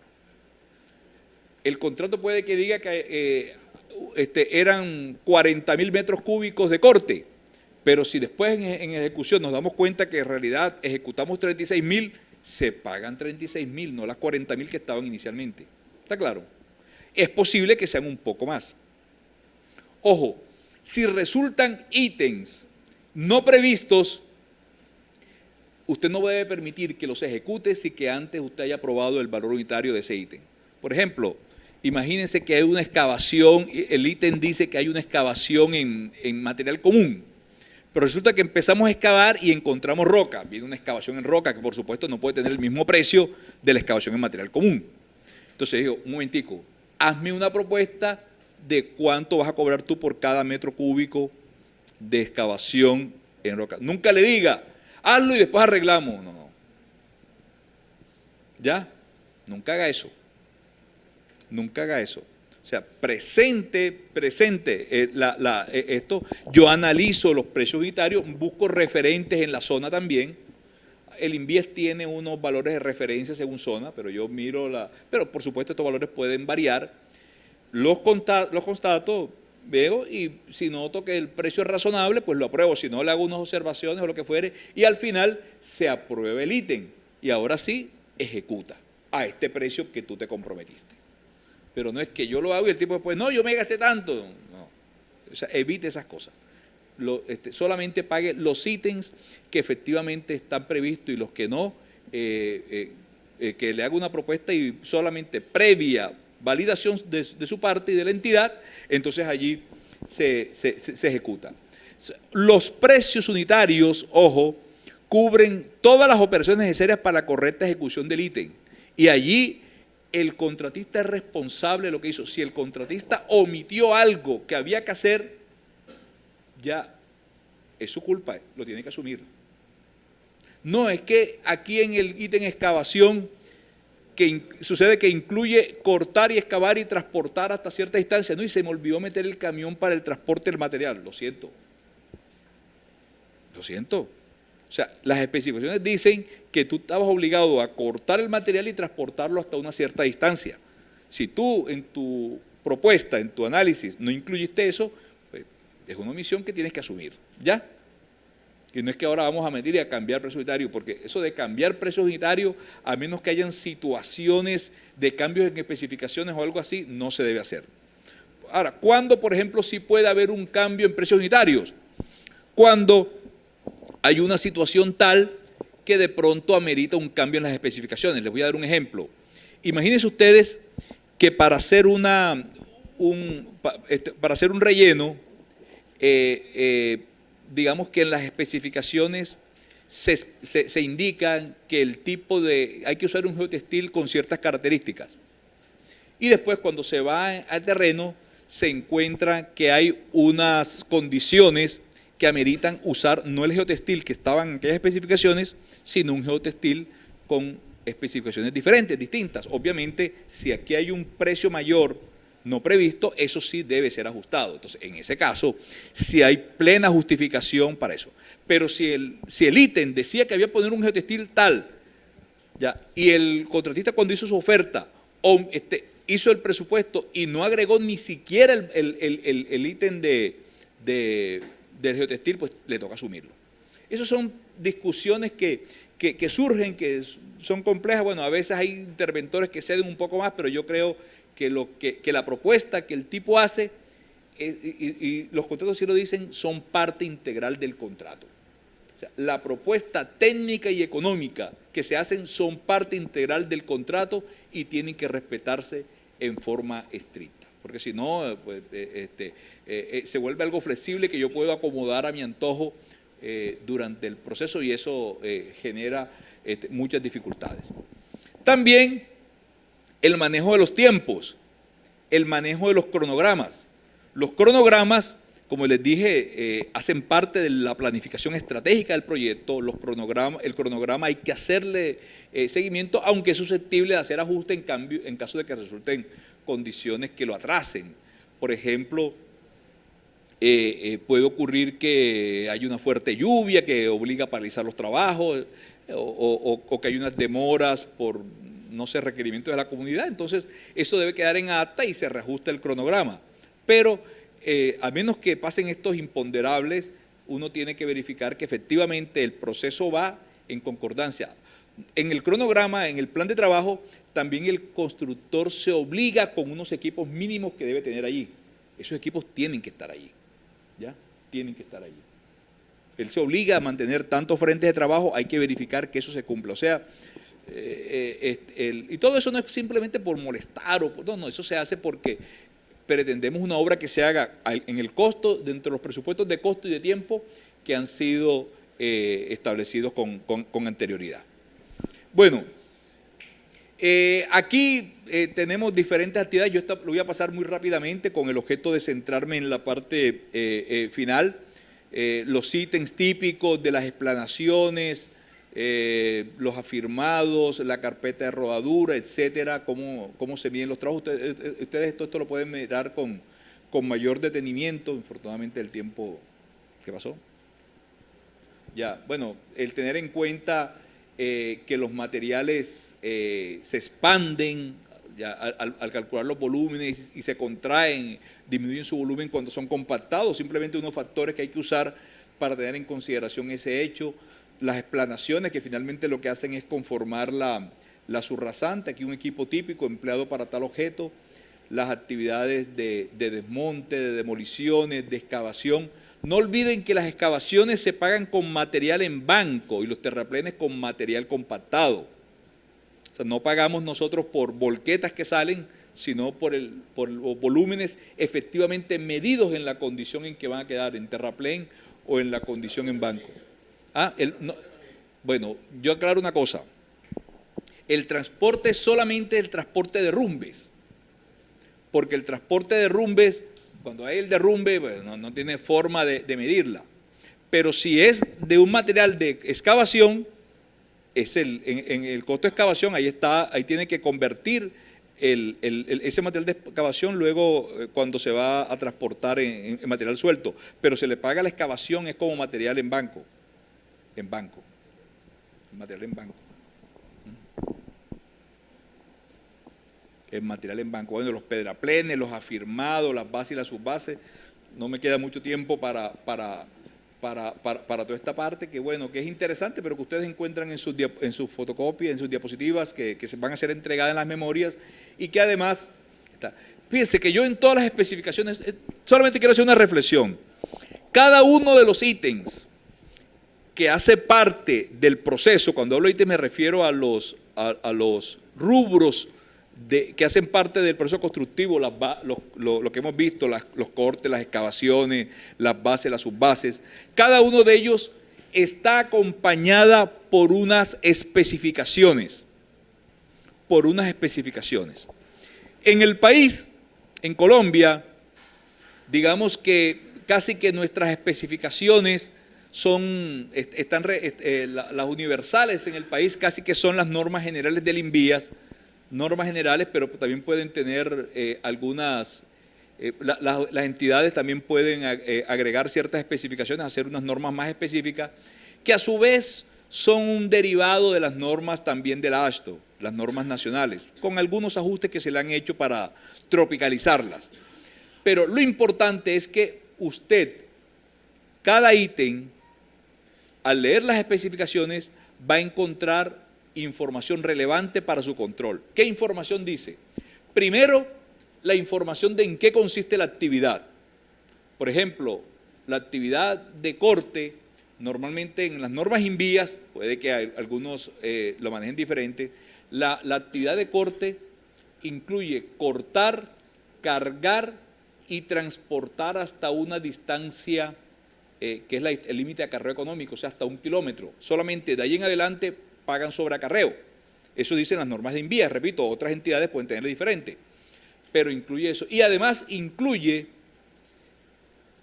perfilar y recompactar la superficie donde se hizo el corte.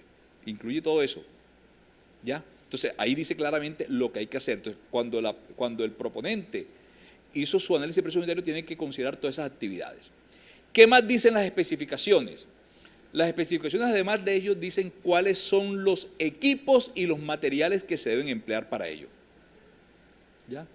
Y cuando dice los materiales, entonces especifica cuáles son las condiciones que debe cumplir. Por ejemplo, el material para base le dirá que ese material debe tener esta granulometría, le dirá algo respecto al límite líquido, el límite plástico, le dirá algo respecto al desgaste en la máquina de Los Ángeles, ya. Es decir, del ensayo de solidez, resistencia química, le hará una serie de precisiones sobre cuáles son las especificaciones que debe cumplir ese material. Y es parte responsabilidad del interventor verificar que el material que llega cumple con esas condiciones.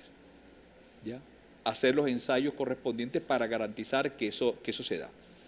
Además de eso, también le dice las condiciones para el recibo. O sea, cuando usted va a recibir la obra, bajo qué condiciones se acepta o no. Por ejemplo, digamos que el espesor es 20 centímetros, él admite ciertas tolerancias, porque imagínense, imposible que siempre quede 20.0000. Ya, él le admite unas ciertas tolerancias, ¿ya? Lo mismo pasa con otras normas, le da unas ciertas tolerancias al respecto. Y después lo último que dice las especificaciones son cuál es la unidad de pago. O sea, si la unidad de pago es metro cúbico, si la unidad de pago es tonelada, si la unidad de pago es un precio global, o por unidad, o por lo que fuera. Le dice cuáles son las unidades. Entonces, eso hay que leerlo cuidadosamente.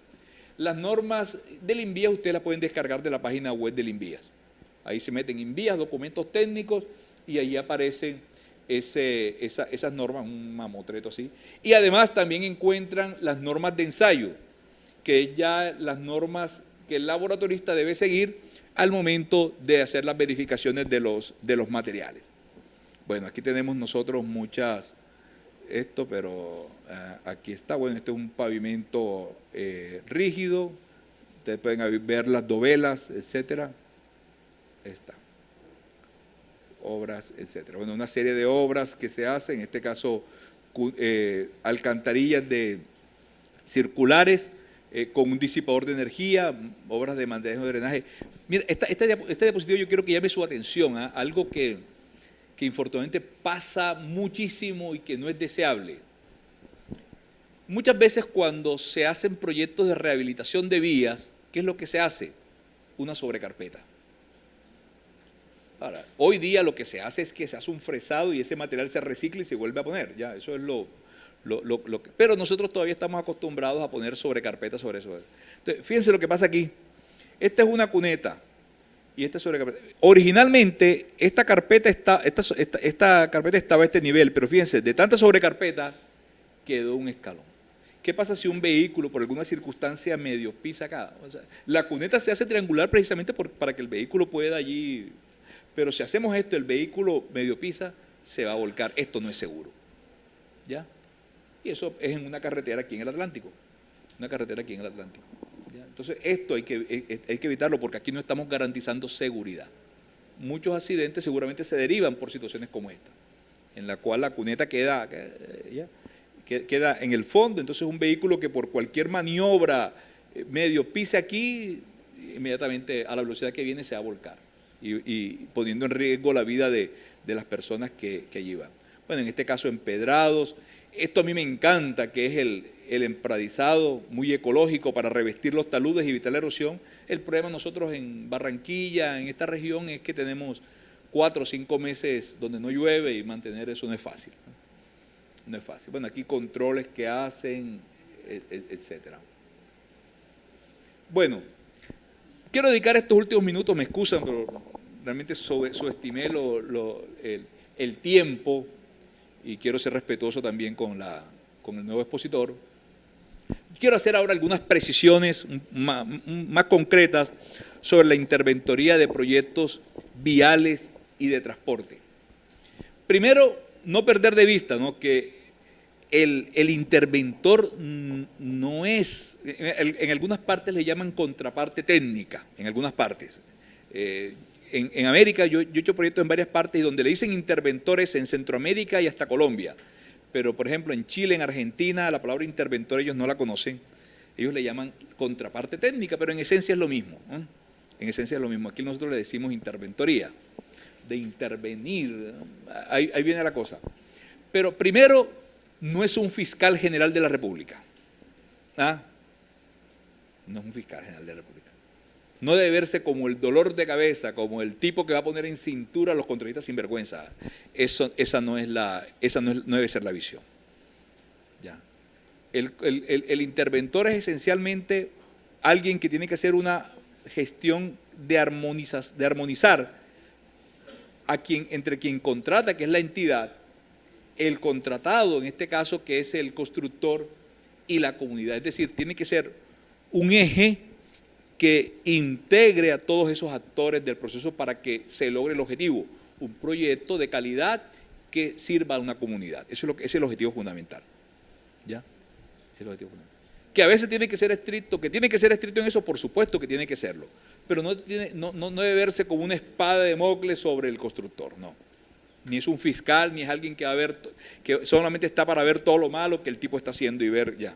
No, también si las cosas están haciendo bien, tiene también que reconocerlo y hacerlo evidente. Y lo que se busca es que se cumplan los objetivos en todas estas dimensiones técnicas, sociales, ambientales, administrativas y por supuesto también contables. Por eso el interventor no es una persona, es un equipo. Es un equipo. En un interventor es un equipo donde hay primero expertos del área técnica. En un interventor, en un proyecto vial, hay un experto de tránsito y transporte, hay un experto en diseño geométrico, hay un experto geotecnista, hay un experto ambiental, un experto estructural, pero además también hay un experto legal, un abogado. También es posible que se exija, incluso dependiendo de la naturaleza del proyecto, un experto en el área social para el manejo de la comunidad y todas estas cosas. O sea que es un equipo, y se requiere que ese equipo trabaje en forma mancomunada y armónica para lograr el propósito. Y cada uno de esos expertos debe tener una contraparte, un par en la entidad que está realizando la obra, o sea, en el constructor. El constructor, por supuesto, también tendrá su equipo de expertos, ya tendrá su residente, tendrá sus expertos, pero tiene que haber permanente comunicación entre el experto geotecnista que tiene el constructor y el experto geotecnista que tiene la interventoría y buscar que haya fluidez. Las interventorías funcionan en un trabajo jerárquico donde hay un director de la interventoría y aquí el equipo de expertos. Toda comunicación, incluso la que sale de los expertos, no debe ir directamente, quiero decir comunicación formal, no una reunión, pero debe salir no de este experto a aquel experto, sino vía director del proyecto. Me explico. Por decir algo, si el experto geotecnista analizó y vio que algo no estaba correcto, ya un proceso de compactación o lo que fuera, o el material no era coherente, él no puede arrogarse el derecho de mandar un oficio directamente al otro experto o el encargado del constructor. No, tiene que hacer el reporte al director del proyecto para que sea el director del proyecto quien oficie a su vez al director de la construcción. ¿Está claro? O sea, toda la comunicación se debe manejar de director a director, aunque hayan conversaciones informales o reuniones entre los expertos. Debe haber también reuniones permanentes de coordinación, o sea, cada semana, cada 2 semanas, dependiendo del proyecto, tienen que haber reuniones. Ya, bueno, algunas veces los expertos no están todos ahí, a veces están afuera, pero menos mal que hoy hay Skype y todo este montón de mecanismos para poder reunirse vía remota. Entonces, tiene que ser un trabajo coordinado y allí la función que desempeña el director es fundamental, porque él tiene que armonizar todo eso. Incluso, a veces, ¿cuál es el riesgo de que cada experto diga lo suyo por su cuenta y salga una carta de la interventoría firmada por el experto, que puede haber incluso contradicciones, porque a veces eso puede pasar? A veces el geotecnista vio una cosa y el experto en pavimentos vio otra. Entonces salen 2 oficios de pronto con mensajes que se contradicen. Entonces el director de la interventoría tiene que mirar, conciliar y finalmente enviar la opinión unificada del equipo interventor. O sea, no el interventor, del equipo interventor. El interventor es realmente un equipo. Y por supuesto, pues tiene que garantizar el aseguramiento de la calidad y los resultados esperados, maximizando la relación beneficio-costo. Sobre esto de asegurar la calidad, esto no crean que, mira, asegurar la calidad, yo hay algo que, yo le tengo urticaria a las normas ISO. ¿Ah? Eso es llene formato. ¿Ah? O sea, entonces la calidad no es que la empanada esté buena, sino que se haya llenado el formato apropiado para la empanada. Para mí, calidad es que la empanada sea sabrosa. ¿Ah? Y no que se haya llenado el formato adecuado para pedir la empanada y para así la empanada haya sido un asco, ¿no? No. Entonces, para mí, eso es la calidad. Pero la norma ISO, bueno, algunos dicen que sirve, yo todavía lo dudo, pero aceptemos que sirven para algo. ¿Ah? Pero calidad está más allá de eso. Yo conozco muchas entidades que tienen la flamante norma ISO y, yo digo, no sé cómo, pero claro, porque la ISO lo que mida más no es el producto, sino el proceso. Claro, la filosofía tras de eso es que si el proceso es riguroso, pues el producto es bueno. Pero más allá de las normas ISO como tal, de hecho, en alguna época se exigía que las empresas tuvieran norma ISO, eso después fue declarado inconstitucional. Se exigía para poder participar en licitaciones, ya eso se declaró inconstitucional. Pero más allá de eso, lo importante es lograr el cumplimiento con lo establecido en las especificaciones, cumplir los estándares ambientales, garantizar durabilidad y estabilidad y además seguridad en la obra. Eso es calidad. Eso es calidad. ¿Ya? Esas son las dimensiones de calidad. Esas son las dimensiones de la calidad. Y al final, la interventoría tiene todos estos alcances. Es posible que ustedes vean una diapositiva similar a lo largo de este curso. Quiero hacer los comentarios pertinentes a un proyecto vial y de transporte, donde tenemos nosotros, primero, un trabajo contable, un trabajo contable, ¿no? Es decir, que el manejo de los fondos, el manejo de los recursos, se dé acorde con lo planificado. Procurar que la obra se realice dentro del presupuesto que tiene la entidad para tal objeto. Si no, ¿qué va a pasar? Va a quedar una obra media y después sufriendo a ver de dónde conseguimos los recursos para terminarla. O en el peor de los casos, una vía que originalmente iba de aquí a acá y ahora quedó no de aquí a acá, sino de aquí a aquí. Quedó a mitad de camino. O una vía que quedó y al final no se pudo pavimentar. Entonces, ese es lo primero, un control de los recursos, un control de esto. Esta es la función administrativa y contable que incluye todo eso.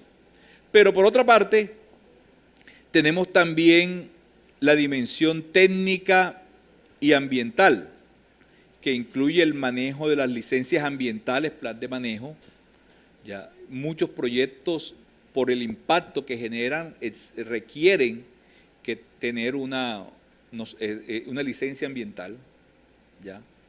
Licencia ambiental, eso requiere. Entonces, ese trámite hay que hacerlo, bueno, deseable que se haga previamente, pero también el interventor puede acompañar en ese proceso, sobre todo en las etapas de planificación, control de residuos, de ruidos, de emisiones, vertimientos, control visual, ya, de los materiales, del material particulado, etcétera. Hay una cosa con respecto al contexto urbano. Mire, en el contexto urbano, lo más complicado, es mucho más complicado. Los ingenieros siempre decimos que es sabroso hacer una vía allá en el monte, en medio de la nada, donde no hay nadie. Hacerla dentro de la ciudad es un dolor de cabeza. No solamente por todas las dificultades que entraña el trabajar acá, las redes, usted excava y no sabe qué va a encontrar abajo. Se reventó un tubo, se reventó un cable, bueno, eso va a pasar siempre. Eso va a pasar. Sino también las afectaciones sobre la comunidad, sobre los vecinos. Y uno desea que esa afectación demore lo menos posible. Por eso, yo creo que en el entorno urbano incluso se debería trabajar 24 horas. Se debería trabajar 24 y muchas ciudades así lo hacen, considerando que debe demorar lo menos posible. Trabajan en 2, 3 turnos, 24 horas, 16 horas. A veces el problema, ¿cuál es? El ruido nocturno. Las máquinas trabajando de noche que pueden hacer ruido, pero bueno, uno puede para la noche de pronto centrarse en actividades que tengan poco impacto. Pero yo me pregunto si una comunidad prefiere tener su calle reventada 1 año, ya tratando de dormir, más o menos durmiendo bien en la noche, o tener su calle reventada 2 meses, aunque duerma menos durante ese tipo. Y nuevamente, si eso se da, usted debe converse con la gente, explique la cosa, porque la gente se desespera. Oye, tengo un año y todavía mi casa, no, la calle frente mío reventada. Entonces, eso, y siempre le vamos a vender el cuento, sí, pero es que cuando terminemos usted va a tener una calle pavimentada, muy rica, sin arroyos, lo que fuere, pero sí, pero ya llevo 8 meses aquí en esta situación. Entonces, eso hay que mirarlo con extremo conocimiento. Se debe contar, el interventor tiene que contar con una serie de equipos, de herramientas mínimas para su trabajo, por supuesto, equipos de transporte, eso se va a exigir para desplazarse, más aún con los proyectos viales, que son proyectos que normalmente es diferente a un edificio que nada más es ahí, de una vía que son kilómetros. Entonces hay que desplazarse de un lado a otro. Son proyectos lineales, de ruta, no proyectos que están en un solo sitio. Entonces ahí se requiere movilizarse.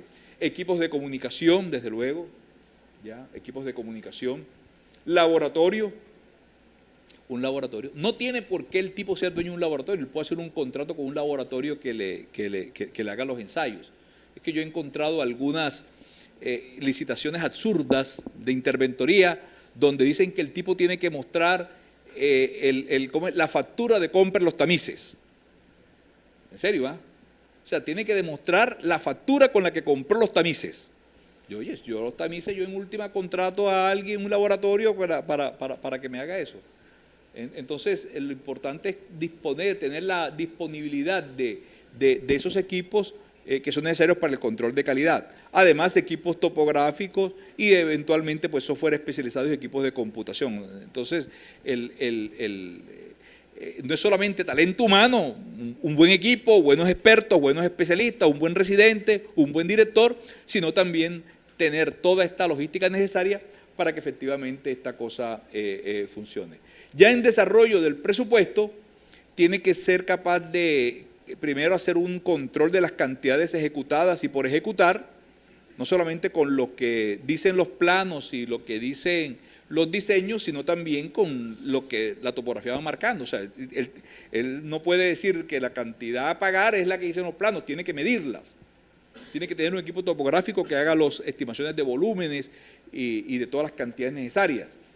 Además, hacer siempre seguimiento del presupuesto oficial en sus reportes, indicando cuáles son las actividades por ejecutar, los insumos que se han requerido, los precios unitarios, cómo se han ejecutado y si hay nuevos ítems que han surgido, los costos indirectos, si es necesario hacer reajustes, pues hacerlo y verificar también cómo van los flujos de fondos, autorizar los pagos que se le van haciendo de acuerdo con el PAC.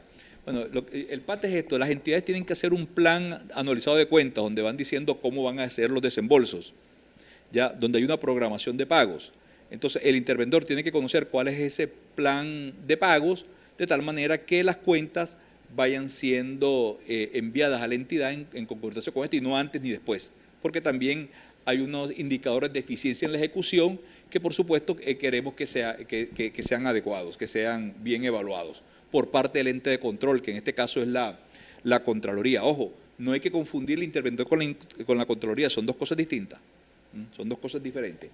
Y el control contractual se hace sobre el objeto del contrato, sobre los tiempos, sobre los precios, sobre la manera como se paga, las garantías, que en este caso son las pólizas, siempre hay que tener las pólizas vigentes.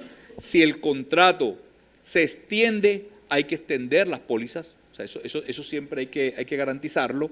Las multas, en caso de que haya un incumplimiento, si hay contratos adicionales que sean acorde con la ley y que además se hagan dentro del objeto contractual principal. Hay que ser muy cuidadoso con eso. De igual manera, si hay subcontratos, también autorizarlo. Hay actividades que el constructor puede delegar en un tercero, puede subcontratar, eso se puede hacer, pero en ese caso tiene que tener el visto bueno. Actas de suspensión cuando haya razones de fuerza mayor que así lo ameriten. Y al final, pues en la terminación y la liquidación del contrato, que es cuando ya pues, hemos verificado que se han cumplido todas las condiciones para que así ocurra. De los contratos laborales, lo que hemos mencionado, garantizar que se cumple estrictamente con todas las normas de seguridad laboral. Esto es muy importante. muy importante. Incluso algunos constructores hasta toman seguros adicionales, eso me parece bien. Ahora, yo no creo que lo hagan solamente porque sean buena gente, lo hacen porque les conviene, porque en caso de que haya un accidente, pues el seguro cubre, si no me tocaría cubrirlo a mí. ¿Ah? Entonces, es muy importante que haya un cabal cumplimiento de las normas laborales. Además de un control de la programación, lo que yo les decía, que se realice un control estricto de las actividades acorde con el cronograma que se ha planteado. El interventor cierra con un reporte final. Él tiene que hacer reportes periódicos, quincenales o mensuales o semanales, dependiendo de la entidad. El INVIAS dice que uno tiene que presentar semanalmente, me parece un desgaste tremendo. Otras entidades son un poco más flexibles y dan un poco más de tiempo. Pero al final hay un informe de cierre, Ese informe, ¿qué contiene? Bueno, primero una reseña del proyecto, se hace un recuento de las actas de obra, de cómo ha venido ejecutando, también del acta final de liquidación, los costos que finalmente tuvo el proyecto, o sea, se contrasta lo contratado versus lo ejecutado, se hace esto. Además, aspectos relacionados con el perfeccionamiento del contrato, si hubo contratos adicionales, también referirlos allí, o si hubo subcontratos, hacer referencia a las actas de suspensión y luego ya la terminación y la liquidación del contrato. A ver. Ya, bueno, y aquí también parece que había habido otra diapositiva. Pero en el informe final, bueno, todos esos aspectos, básicamente las actas, los costos finales, lo que decía, como el proyecto, los datos, los balances financieros y algunas recomendaciones. Eso hace parte del informe final. Bueno, yo aquí puse algo de interventoría y sistema de transporte masivo, pero ya se me acabó el tiempo y yo simplemente quiero esas conclusiones. Primero, que estos proyectos viales y de transporte exigen una interventoría técnica, científica, administrativa altamente capacitada, en el entendido de que la interventoría realmente es un equipo que cuenta con expertos idóneos y además con la logística necesaria para efectuar su tarea de la mejor manera.